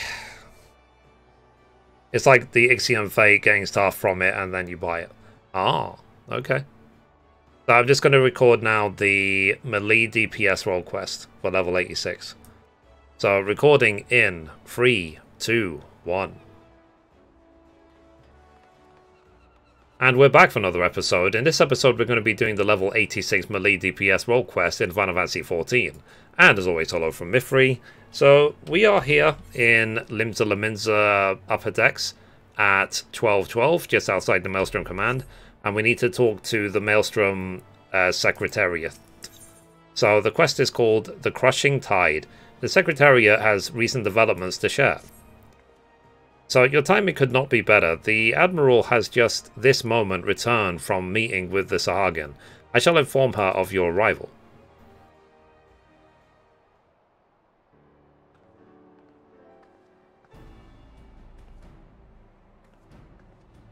Ah, Mithrie, I'm glad you're here. We have decided on our next course of action. As you know, we have to face two distinct but interconnected challenges. The transformations occurring among the Sahagin may be one, but the blasphemy itself is the root of the problem. Thus far, those who succumbed to the change have all been affiliated with the Crushing Tide, who continue to resist our diplomatic efforts. Were we to put a stop to the phenomenon, as well as address their grievances, we may yet have a chance at peace. To that end, I would propose a double-pronged approach. On one front, we shall work in tandem with our Sahagin allies to redouble our patrols. Should the blasphemy surface, we will share this knowledge and move immediately to dispatch the threat. At the same time, we will pursue a dialogue with the Crushing Tide. We need to bring them back to the negotiating table and then see what can be done to convince them to stand down. A key point we will no doubt be the lingering issue of securing land of their spawning grounds. It is a discussion I intend to approach with an open mind. It will be no easy task, but we succeeded with the kobolds, and I have faith that we will succeed with the Sahagin as well. So long as we parlay in good faith. I can only hope Crushing Tide share that sentiment. I doubt they will listen. I just think positive. So you're wise to temper your expectations, but I would not abandon hope ere we try. At any rate, Noel has sent word that one Doe, a priest who styles himself the leader of the Crushing Tide, has grudgingly agreed to hear us out. I will parley with him face to face at the Sapsa spawning ground, and would have you at my side, if you will not object, that is. Excellent. In that case, pray join me at South Tidegate when you are ready, and from there we will go together.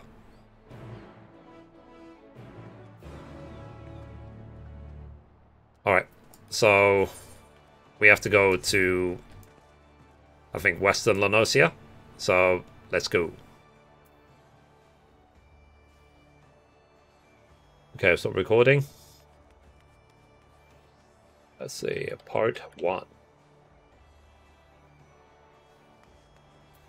Yeah, 20th of Jan. That sounds more reasonable.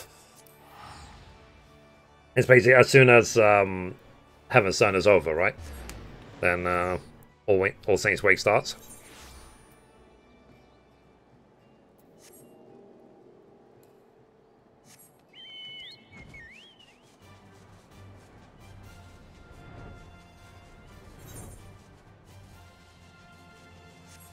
Da, da, da, da, da, da, da, da.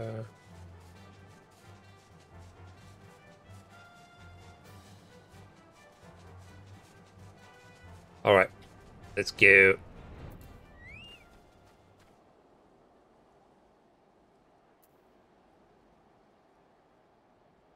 Okay, so recording in 3, 2, 1.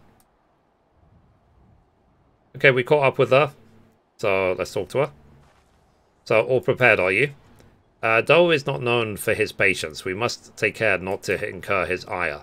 I was told that he would be at the spawning grounds upon our arrival, but it appears he has been delayed. Let us speak with the Sahagin here. Mayhap one of them will be able to shed light on what may be keeping him.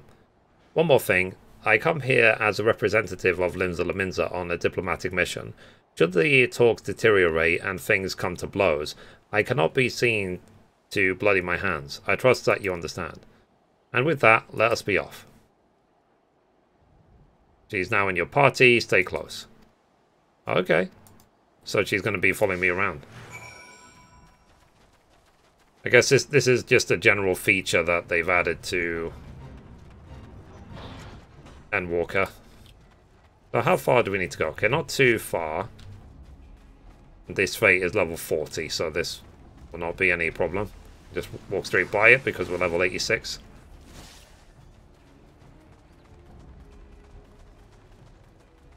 I do remember being around here a long time ago as well, especially when Leviathan was first released. In the old days.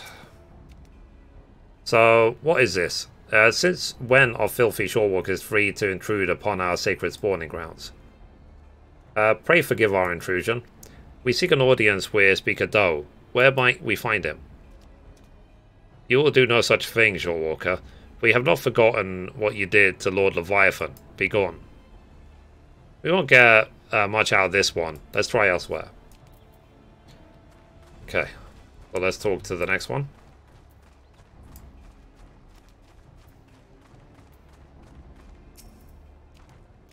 So, why do you trespass in our domain, vile shorewalkers? We mean you no harm. We come only for a peaceful parley with your leader, Master Doe. Where might we find him? We desire no parley with the shorewalkers who would steal our home. Were it not for your insatiable selfishness, we Sahagin would grow and flourish. Your grievances are justified. That is why I would speak with Master Doe and work towards a peaceful solution. Empty words from the thieving shorewalker, but so be it. Soon you shall learn the futility of your efforts. Speaker Doe is currently overseeing security at the spawning grounds. You will find him by the entrance. Though, mark your words, you will wish you hadn't. We shall see. I thank you for your aid. Okay, so yes, we have to go a little bit into the spawning grounds, and then we can find him.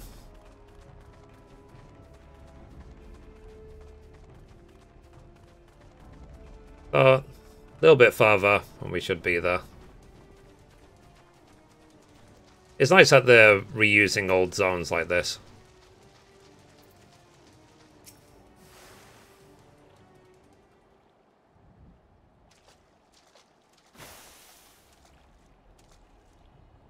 So, shorewalkers, in our spawning grounds, to what do I owe the displeasure? Doe, I presume. Our apologies for entering into your home unannounced. I am Merlib Blufhiswin, Chief Admiral of Limsa Laminza, and this is Mithrie Benefil. We come seeking a parley that we might strive for peace between our peoples. Parley, you say? Prolonging this conflict any further will lead only to needless suffering. The menace both our peoples face is great indeed. If ever there was a time to set aside our differences and come together for the greater good, it is now. I invite you to join us at South Tidegate for formal negotiations. Shorewalkers and Sahagin coming together?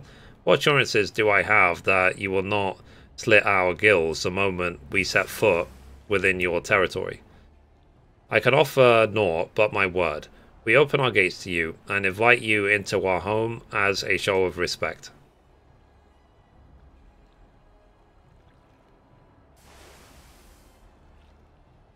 I do not trust you, Shortwalker, but let it never be said that Doe of the Crushing Tide was a coward. Accept your offer, but attempt any treachery or subterfuge, and your people will drown in their own blood. Very well, Master Doe. I look forward to a productive discussion. Let's return then. I shall send word to Noel as well. I would have our Sahagin allies join us at the parley.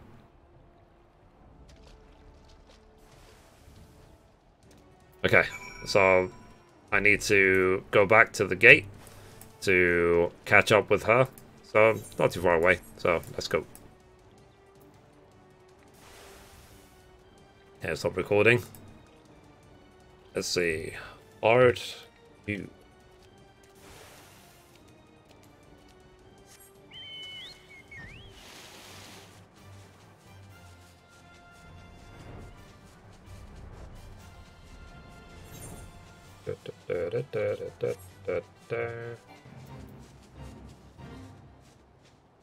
Okay. Oh. Sorry, 1 second, chat. I realized that my stream was still up on my phone.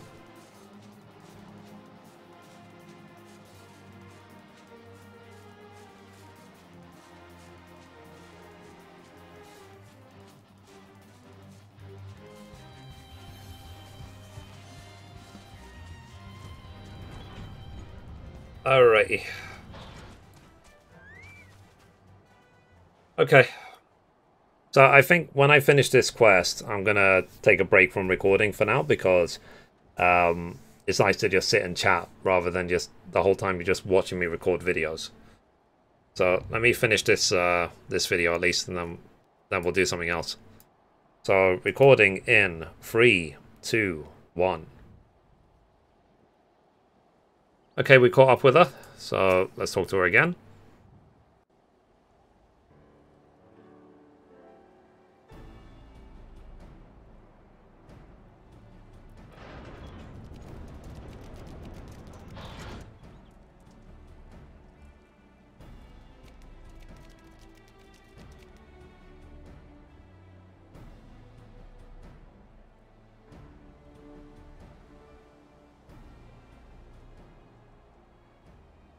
So thank you for joining us here, Master Doe. The air here sickens me. Be brief. Aye. Let us get straight to the heart of the matter. A common threat looms before us, one more powerful than any primal, with the potential to bring death without end to both Sahagin and Limizan alike. These circumstances call for swift and united action. You doubt our intentions, but I remind you that we have liberated many of your kin from Leviathan's enthrallment. They and countless other Sahagin have joined us, of their own free will, that we may ensure the survival of both of our peoples. Aye, by their deeds have the Limizans proven themselves worthy of our trust. Master Doe, you and your Crushing Tide want only to secure a future for your people. I say to you that this can only be done by confronting this threat together. Threats. What is the threat you speak of?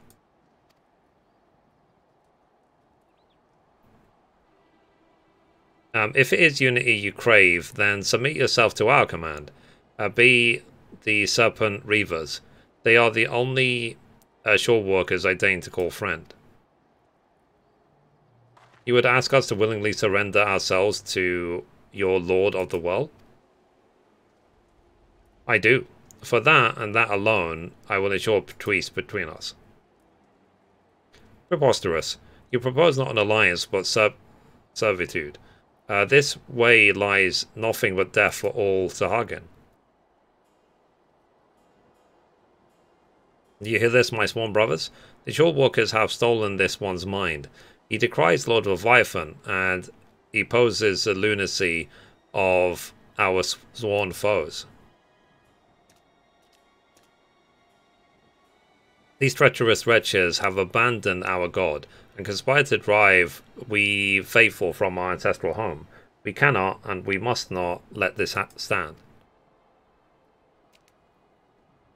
For shame, forsaken by our spawn brothers, they side with the finless ones and blaspheme our Lord Leviathan. They who stole our spawning grounds and slaughtered our children, our future, our future.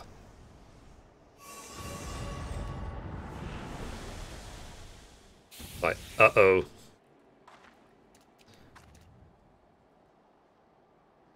Behold this blessing. Lord Leviathan grants us greater and greater strength. You would call this a blessing? Such horrors. Flee. Flee for your lives.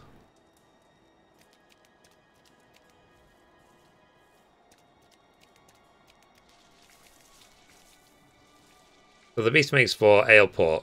I leave this place to you.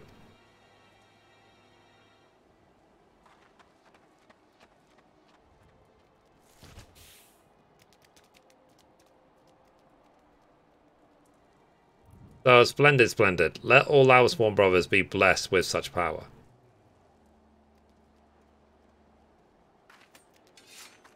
Alright. Let's take on this guy.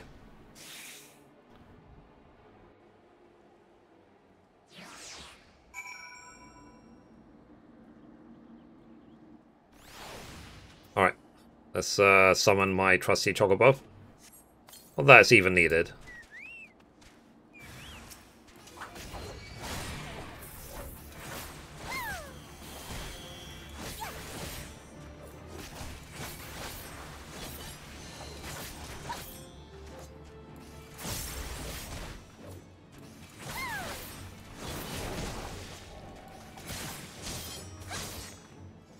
Done. Alright, let's talk now to Null. So this is the second time you saved my life, Jawwalker. My gratitude is as boundless as the sea. But what of the Admiral? We must go to her aid. Okay, let's go assist the Admiral.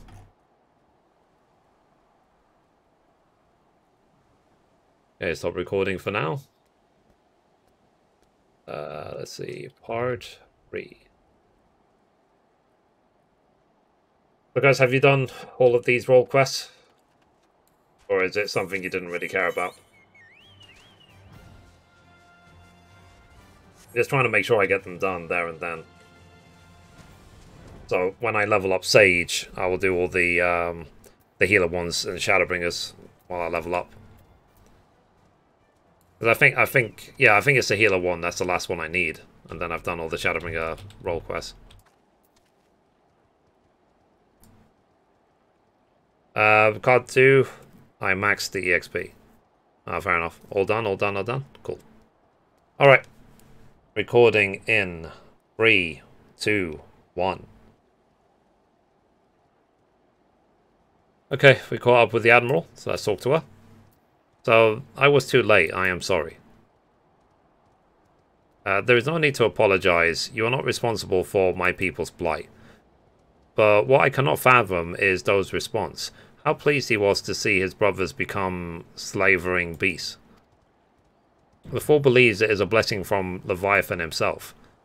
Any hope for a peaceful solution will be lost should Doe and his crushing tide manage to wield these transformations as a weapon against us. I shudder at the very thought. And yet, the true threat, the blasphemy, is still out there, yes? Yes, so. The first ones to transform are those who have fallen into the deepest depths of despair. The more painful their anguish, the more fearsome and formidable they become in their beastly forms, and the greater their influence over others. We can scarcely hope to stand against a legion of such foes. Would there was more my people could do to help. I will have the Maelstrom patrol the seas for the blasphemy, that we might slay it with all due haste. But this may well amount to naught. If the Blasphemy 2 was born from a Sahagin, it could be sheltering in the depths beyond the reach of our ships. In that case, pray allow my spawn brothers and I to serve as your eyes and beneath the sea. Thank you, Noel. Through our effort combined, we might yet weather this threat. As your brothers who gave their lives today for our cause, I shall see that they are returned home to be laid to rest as they deserve. You have my gratitude, Admiral. And with that, we should return as well. There is much work to be done, and I would see it's done quickly. Cool. Alright, let's go back now to the Maelstrom command.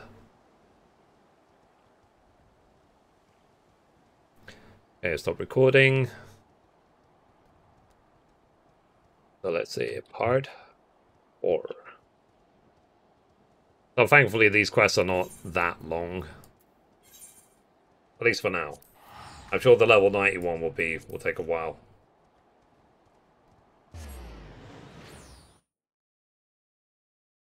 There is a clan Mark Hunt quest as well. 80, 83, 89, and 90. Oh, really? Okay. I'll look at that another time. What does that involve?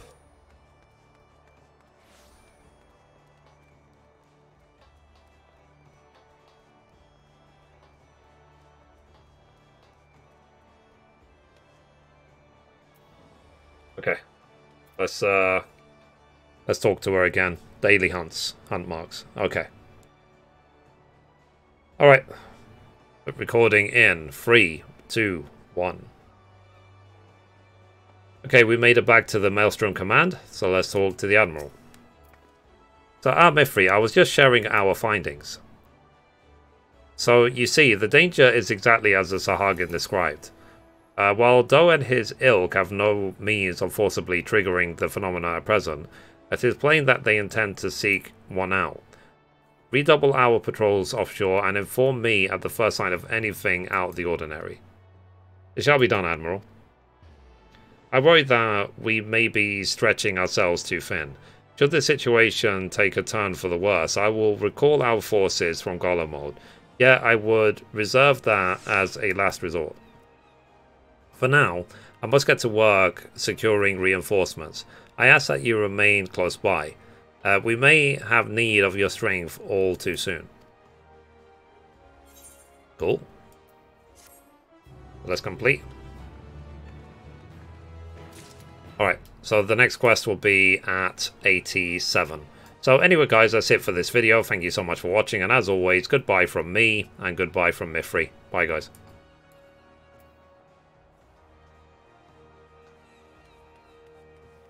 Did I do the Heavensward ones? I have no idea. Probably, but I don't think I did Stormblood onwards. Part 5. I did most things in Heavensward. I think it would be a struggle to find any sort of Heavensward content. Except for, like, Savages, for example. Anyway, let me encode this video. Get it done. Then, like I said, I'm going to take a short break before we carry on recording the story. Because I don't want the entire live stream to just be, oh, Mithrie's recording videos again. Because it only happens really in 14, doesn't it? It doesn't really happen in other games. The other games I can just chill and play them. Let's see, part 2. Part 3, part 4, and part 5. P4. Okay, so this was episode. Let's take a look. Let's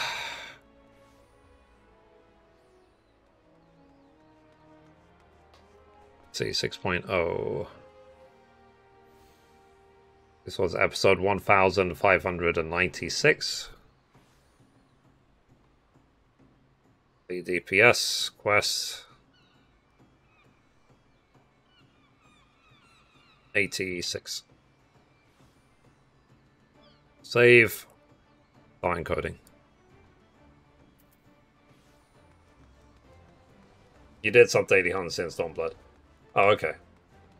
Yeah, but if there's any quests involved, I don't think I've finished them. Or did I? I literally can't remember. And there's a lot of characters around the game that have, like, triple triad challenges for me. That's still marked. Like, I haven't really done any of them. Maybe one day will be, like, a triple triad day. And I'll just go around the world as much as possible and try and get as many cards as possible. Speaking of which, let me go to the Gold Saucer. I've been there in ages. It's just the unlock quest. Ah, okay, fair enough. Makes sense. Okay, let's see if the video encoded properly. Okay, video encoded properly.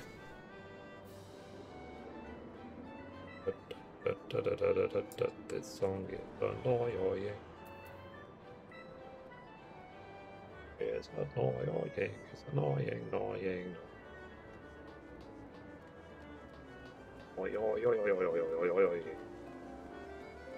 Okay. Let's go. Mini Cagpot. Watch me get 10k 3 times in a row. Obviously. Okay. You see? 10k. Fuck. Yep. It looks like it's saying 119, but it actually said 10k. And let's see. Yep, another 10k. I am the best.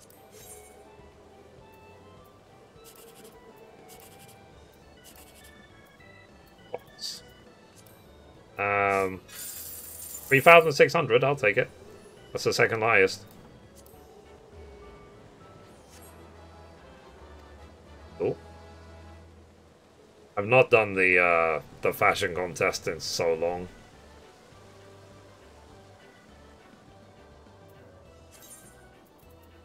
Alright, let's open these. Prep the new stuff. Prepare the gear.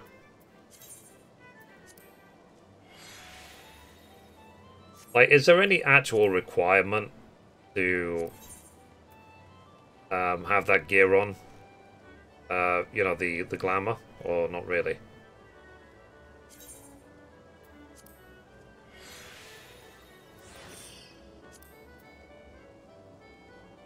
This Sophist set.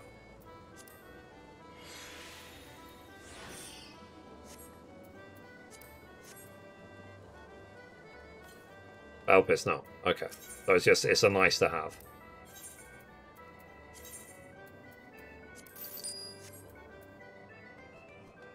What time are they? Okay. At some point I do need to clean up my bags. I think I'll do that. Like, if I do hit the level cap with all classes, and then I really will go through my bags and just clean out everything. Maybe sell some stuff for Grand Seals and stuff like that.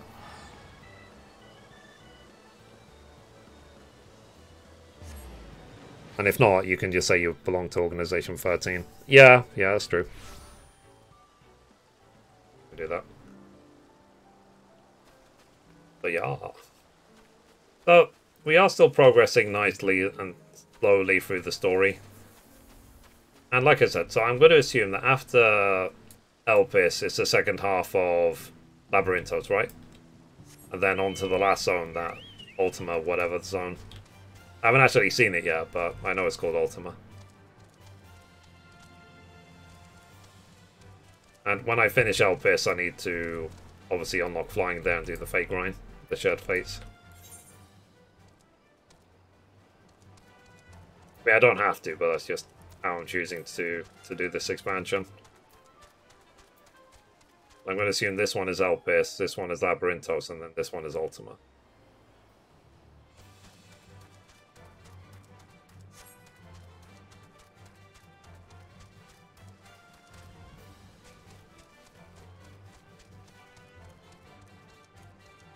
So yeah, and when it comes to Elpis itself, is it a case of do like one dungeon and we're done with the zone? Or is there more?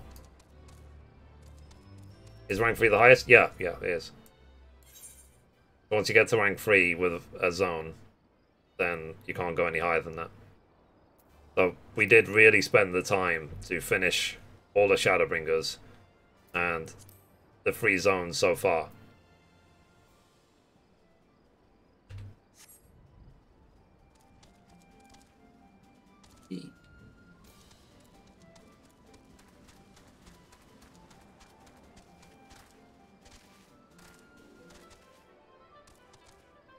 But either way, as long as I'm enjoying myself. And we still have a lot of other games to play in the next few weeks. So soon, in a week or two, we'll hopefully be playing Uncharted 4 and Uncharted Lost Legacy again. And I'll aim to get the planned trophies. And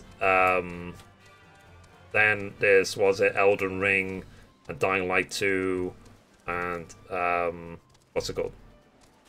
Horizon Forbidden West. But the only one from those that I'm on the fence about is Elden Ring. Like, unless I can co-op through Elden Ring, I don't really want to play it. Solo is going to be too flippin' hard. If it's anything like the other Souls-like games. Because I tend to rage. And I don't want to buy the game and then rage quit it like an hour later. That'd be such a huge waste of money. Alright, let me just quickly check my emails.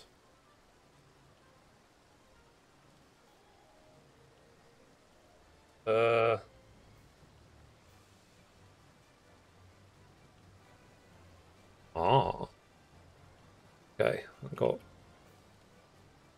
I was waiting for... Delete. It's like...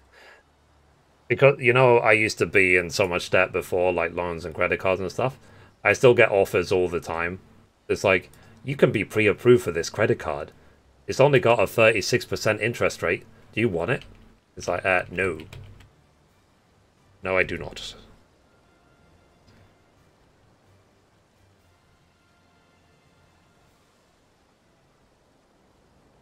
Okay,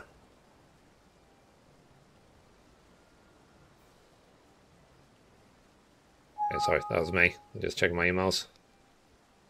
Alright, I just need to check something that I've been waiting for. Give me 1 second, chat. Let's see.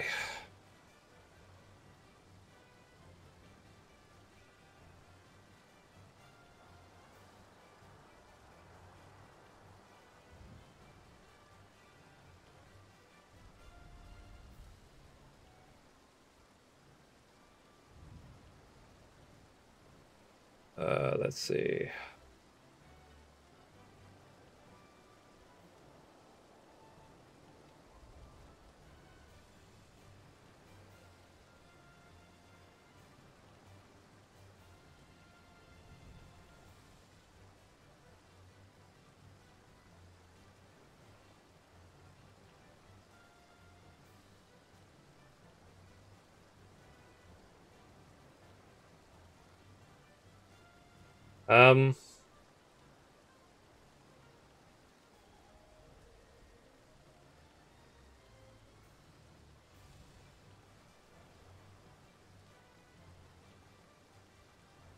Okay.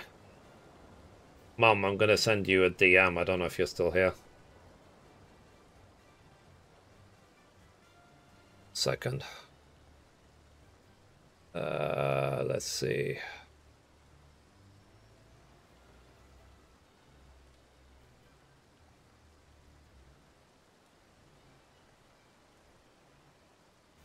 Let's see. Kempo Mom.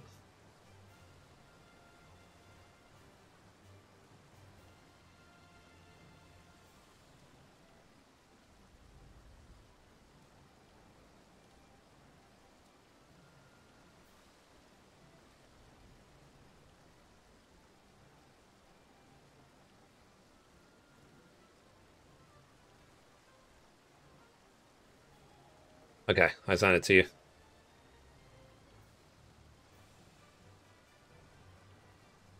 Alright. Yeah.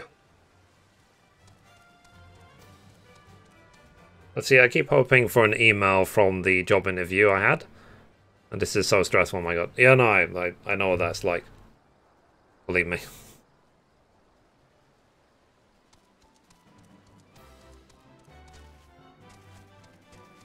I know what that's like. Completely.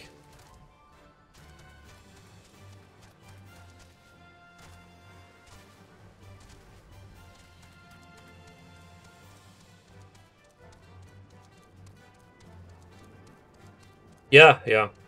It's like I think they said before the pandemic, I'm going to assume it's worse now. They said every job you apply for in London, there is 7 equally qualified people also applying for it. That's the average. That was pre-pandemic. But God knows what it's like now.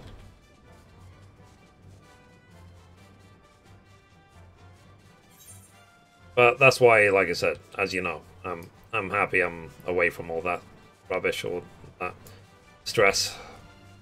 Thank God.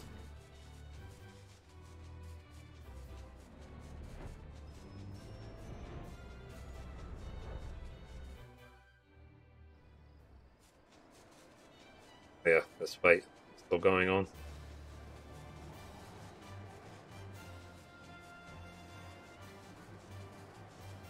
So yeah.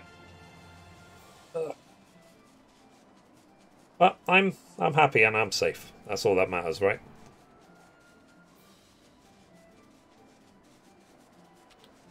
I can pay my rent, I can pay my bills, because I really just don't have that many. Hey Kavia, how you doing? How you doing, guys? And I don't even ask people to sub or tip or whatever anymore. I haven't done in ages. So as a Twitch partner, I probably have the lowest sub count of anyone on Twitch. I really just don't care. I don't ask people to sub. If you do sub, I obviously appreciate it, but you know, it's not necessary.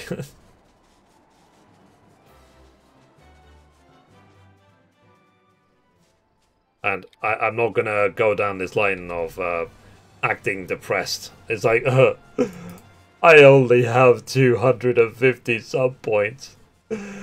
My life is so hard. You know, I'm not that sort of streamer at all. You can give me 1 bit, you can give me nothing. In fact, I just like that you guys are here and someone to talk to every day.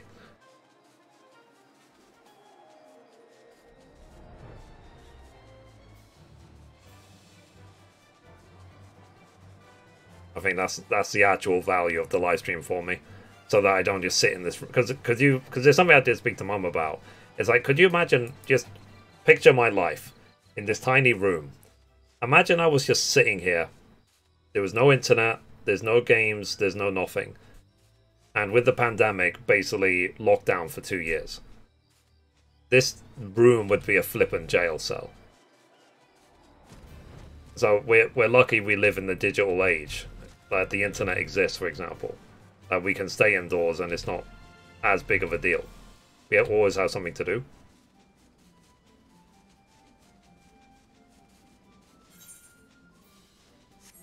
I always fly around this flippin' zone. Let's go somewhere random. Let's go to like...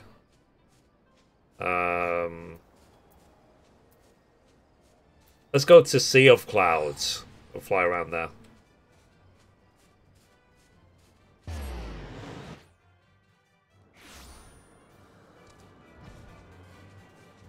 Yeah. And it's just, because, you know, I do answer all my YouTube comments, and I'm actually going back through some of the old ones.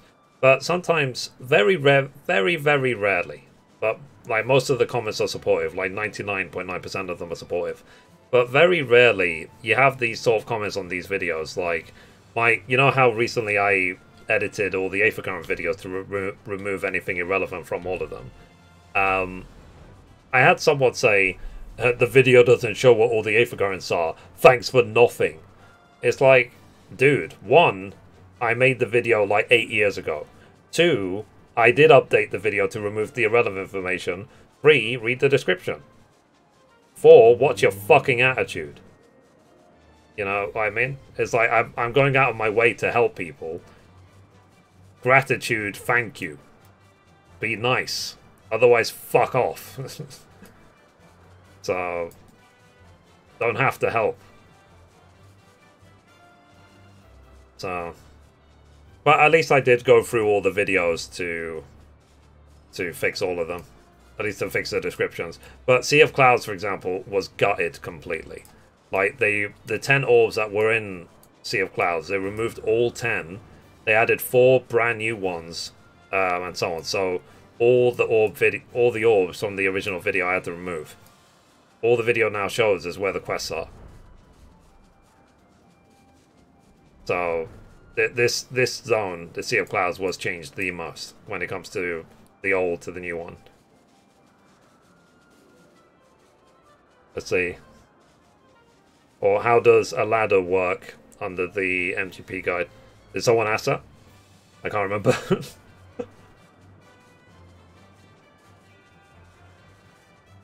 Or, I think the comments that make me laugh is when the video is titled something like how to eat an apple. Okay, let's assume that that's the title of the video. And the video is about how to eat an apple. And then every now and then there'll be a comment under the video like, so how do you eat an apple? And I basically say to them, you watch the fucking video is how you eat an apple. You know what I mean?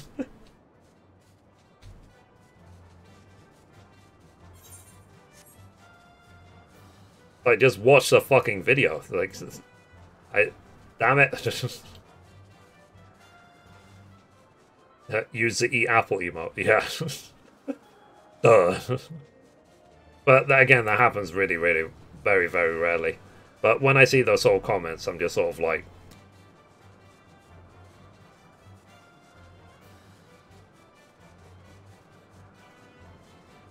you know, because the thing is, like, I've never been shy about expressing discomfort, is to say it nicely. So if anyone is rude or stupid or whatever, then a lot of times I will just delete their message. So I keep my comment section as clean as I possibly can. And because I've been doing this for 8 years, my banned word list on my YouTube channel is really, really long. If I just read even part of the list now, I will get banned from Twitch. That's how bad the banned words list is.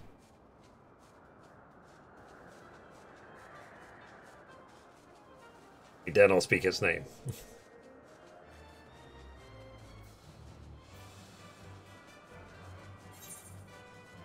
Oh yeah, and it's a thing of, sometimes people just ask the right question. They say, if they are commenting on a video from 8 years ago, they will say, is this video still relevant? And I will actually explain, yes it is, no it isn't, there's a better video here, the new one here, whatever. So that's a good comment or good question to ask. So, but sometimes you'll get a comment along the lines of, this is irrelevant, delete this video. And I was like, it was relevant at the time when I made it. I didn't make it for fun. And it's a case of, if people can only find my video 8 years later about the topic, it means no one actually cares about said topic. If my 8-year-old video is the most relevant search.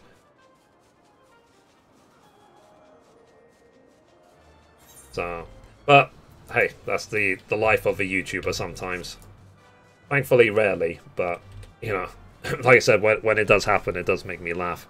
It really does.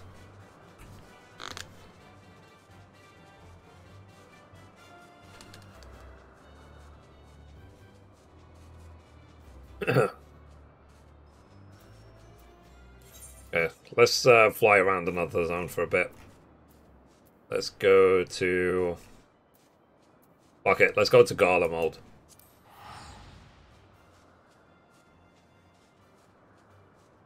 So this is definitely an exploration and chill day. Remember the game that I'm actually playing.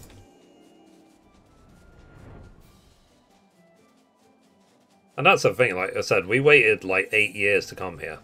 And we get this. It feels very underwhelming. It's like, did we really wait 8 years for this? But the positive is, at least they fulfilled the promise of delivering Garlemald. Because they spoke about it a long, long time ago. And the other thing I was thinking about as well is that, like, Forspoken, isn't it releasing at the beginning of March? There's no time left for Forspoken. But we might literally finish Horizon Forbidden West and play Forspoken straight after.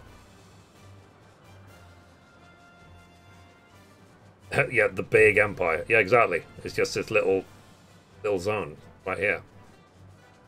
And fine, there's a big castle, but yeah. So this is at the what's it called, the headquarters of, or capital of Garlemald. Is this little town?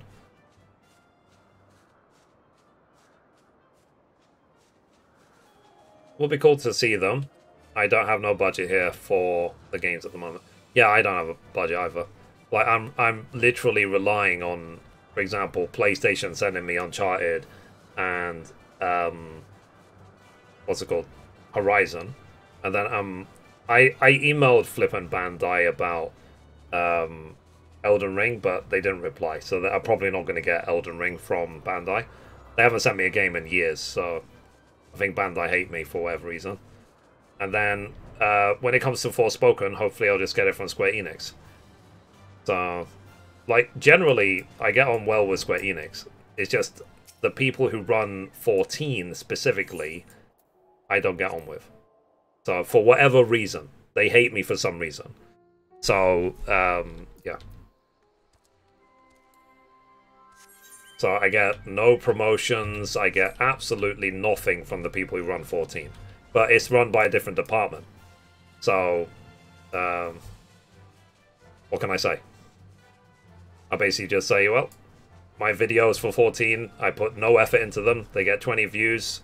I don't think the game deserves more, if they have that sort of attitude. I just wonder where the Guardian Garlic came from. Yeah. But it's just a thing. It's like, just move on, you know what I mean? So, like, from Square Enix themselves, I'm looking forward to 7 Remake Part 2 and 16. Like, hopefully later this year we'll play 16, finally. I've been looking forward to that game for a very long time. And we'll see as well if they do a Final Fantasy XVI, what's it called, Unleashed or Launch, whatever the event that they did for 15, if they do one for 16. Like a big stage show. We'll see if that happens. It probably will be digital. I doubt it'll be in person because, you know, pandemic. But I think there will be some big announcement for 16 when they're ready to finally show it off.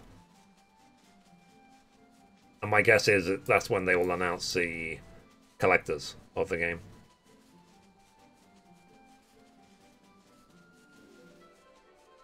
Let's see. I just hope that they don't have to cut content. No, they are waiting. So that's what Yoshi P said. He said that until they can deliver everything they want to deliver, they've delayed the game 6 months. Like the Luna Freya DLC. Yeah, oh, you mean for the future of the game, yeah. We'll see how successful 16 is and what sort of open world there is. I don't think there's going to be anything else. Like, I doubt there's going to be an anime or a movie or anything like that for 16. But I don't know. Well, we have to just wait and see. I don't know if they want to do this sort of universe thing for 16 like they did with 15. Because I really don't know that much about 16 at this point. Like, I did read the website, I did see the characters and the idea of it. But, yeah. Or this DLC crap again? Like with 15? Yeah. But it's because 15 also was in development hell for a short time, right? For a while.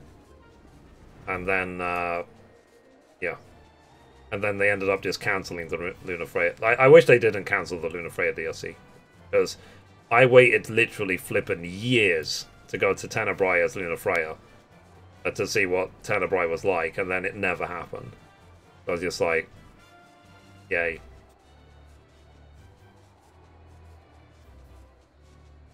literally years of my life wasted waiting for that shit. Having to buy the book to hear the story. I didn't buy the book either. But the thing is, when you compare like 15 DLC there, like in terms of excitement, like 7 Remake Part 2, like I can't even reach it. Like in terms of what's important to me. So Deadpool 15 started in 2008 as versus 13. Yeah, so it was in development hell for a while, wasn't it? And then they rebranded it to 15 and blah, blah, blah, blah, blah. Do you guys remember the original trailer for Versus 13? Like, they had Noctis developed way back then. I wish I could erase my Final Fantasy XIV and Yuffie DLC memory and start again. Yeah, I know what you mean. It is funny though to relive my 7 remake playthrough.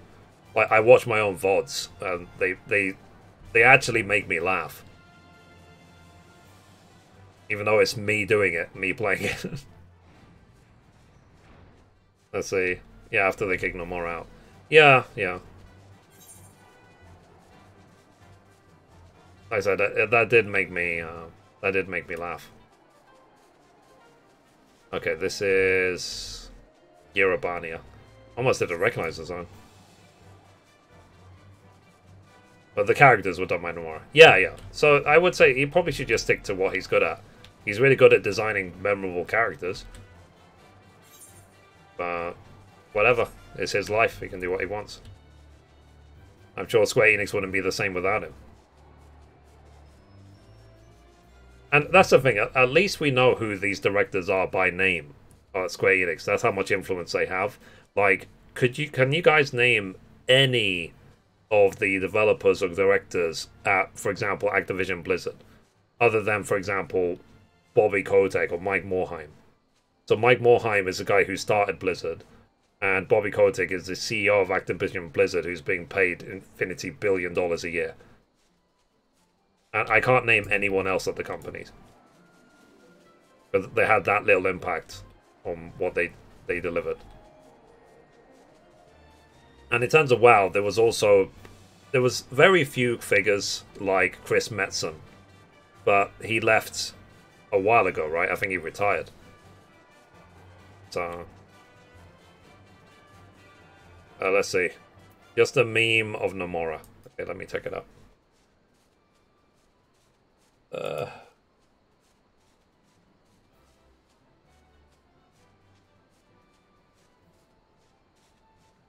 Mr. Tetsuya Nomura, we need you to design a main character for the latest Final Fantasy game. I won't show it on stream because I don't know what's in it. Sure. A boy with blonde spiky hair and blue eyes. Cloud Strife. This is great, Nomura-san. Thank you.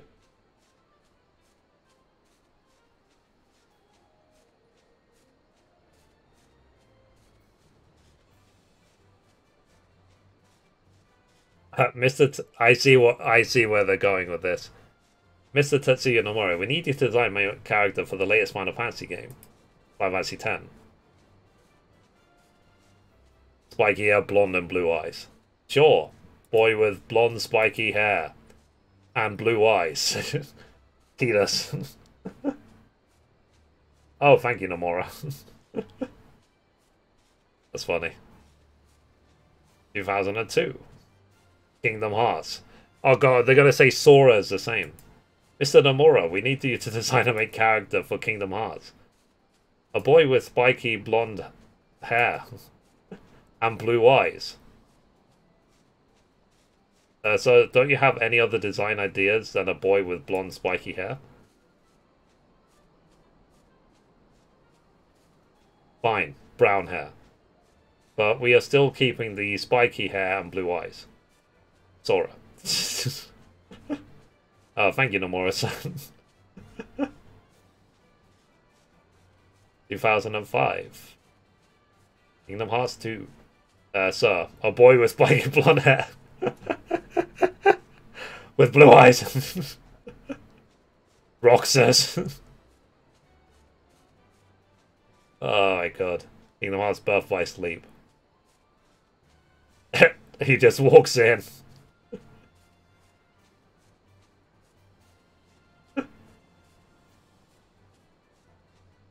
Ventus is the same. For the Final Fantasy.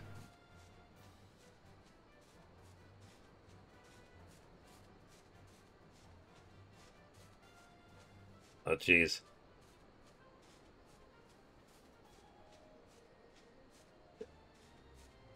That's funny.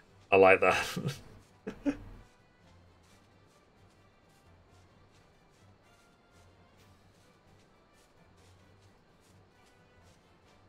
Yeah, when you put it in that perspective,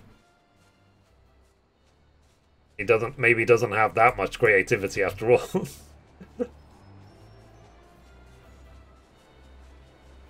That's funny. What I liked was the one about Sakaguchi. Sakaguchi.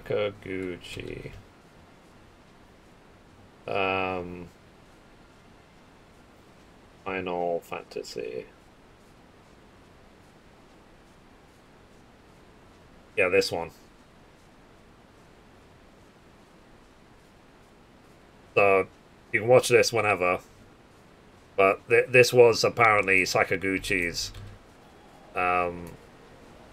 influence on Final Fantasy. And they actually have the actual Sakaguchi in it, which made it even better.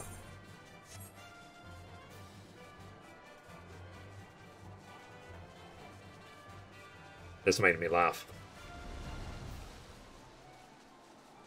It's Japan, that's normal there. Oh, really? So, yeah.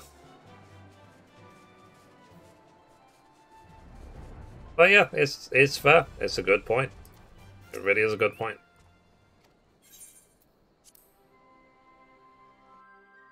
What time is it? Nearly 6. Okay, I think I'm not going to record any more today. I think it's... maybe tomorrow I'll record some more. Look at the pop band there, and they're all the same. Oh, really? Okay. I'll have to check it out. I'll give the stream another 5-10 minutes and then I'll go for the day, okay?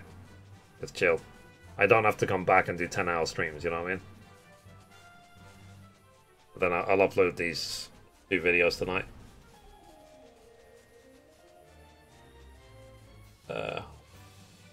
Then tomorrow we can carry on with the main story in Elpis.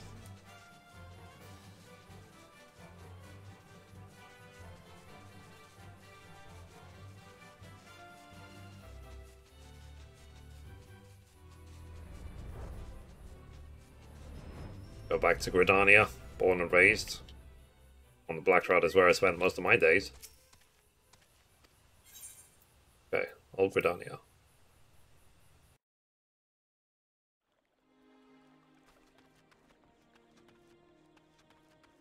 But yeah, so like I said, I am excited for 16 and 7 Remake Part 2. And I don't, like I said, I don't mind taking my time through this, because I'm just here for the story. Once the story is done, I'm out of here. The game offers me, personally, nothing else. The game offers a lot, it just, to me, it doesn't. For me, it's just now the story. That's it.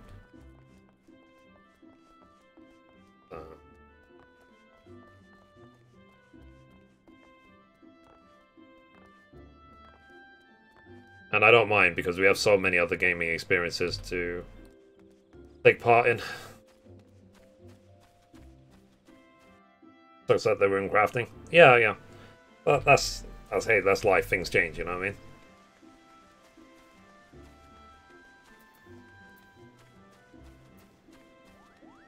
What can you do?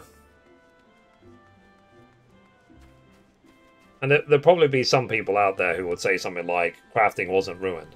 And I was like, yeah, but I mean, when you compare it to 8 years ago, it definitely was. As it stands right now, crafting is pretty damn good. But for a veteran player who's been playing the game for 8 years, crafting now sucks dick. And not in a good way. So it's been nerfed to high hell. It's not a challenge, it's not fun. And I even said in my video that it wouldn't challenge a small child. So I said, the only way really to fix crafting is either to make it more challenging or to remove it completely and put in the World of Warcraft system. The World of Warcraft system for crafting is literally gather the mats and just click create.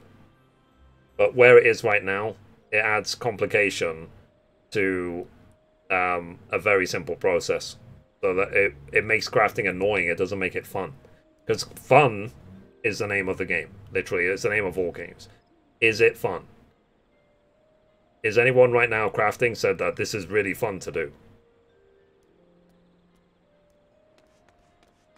That's because I've not heard anyone say that. That's how EverQuest crafting is, one click. Yeah, yeah. And that's how it is in World of Warcraft. And that's fine. But like I said, where crafting is right now, it's not fun. I dread leveling crafting. I dread it.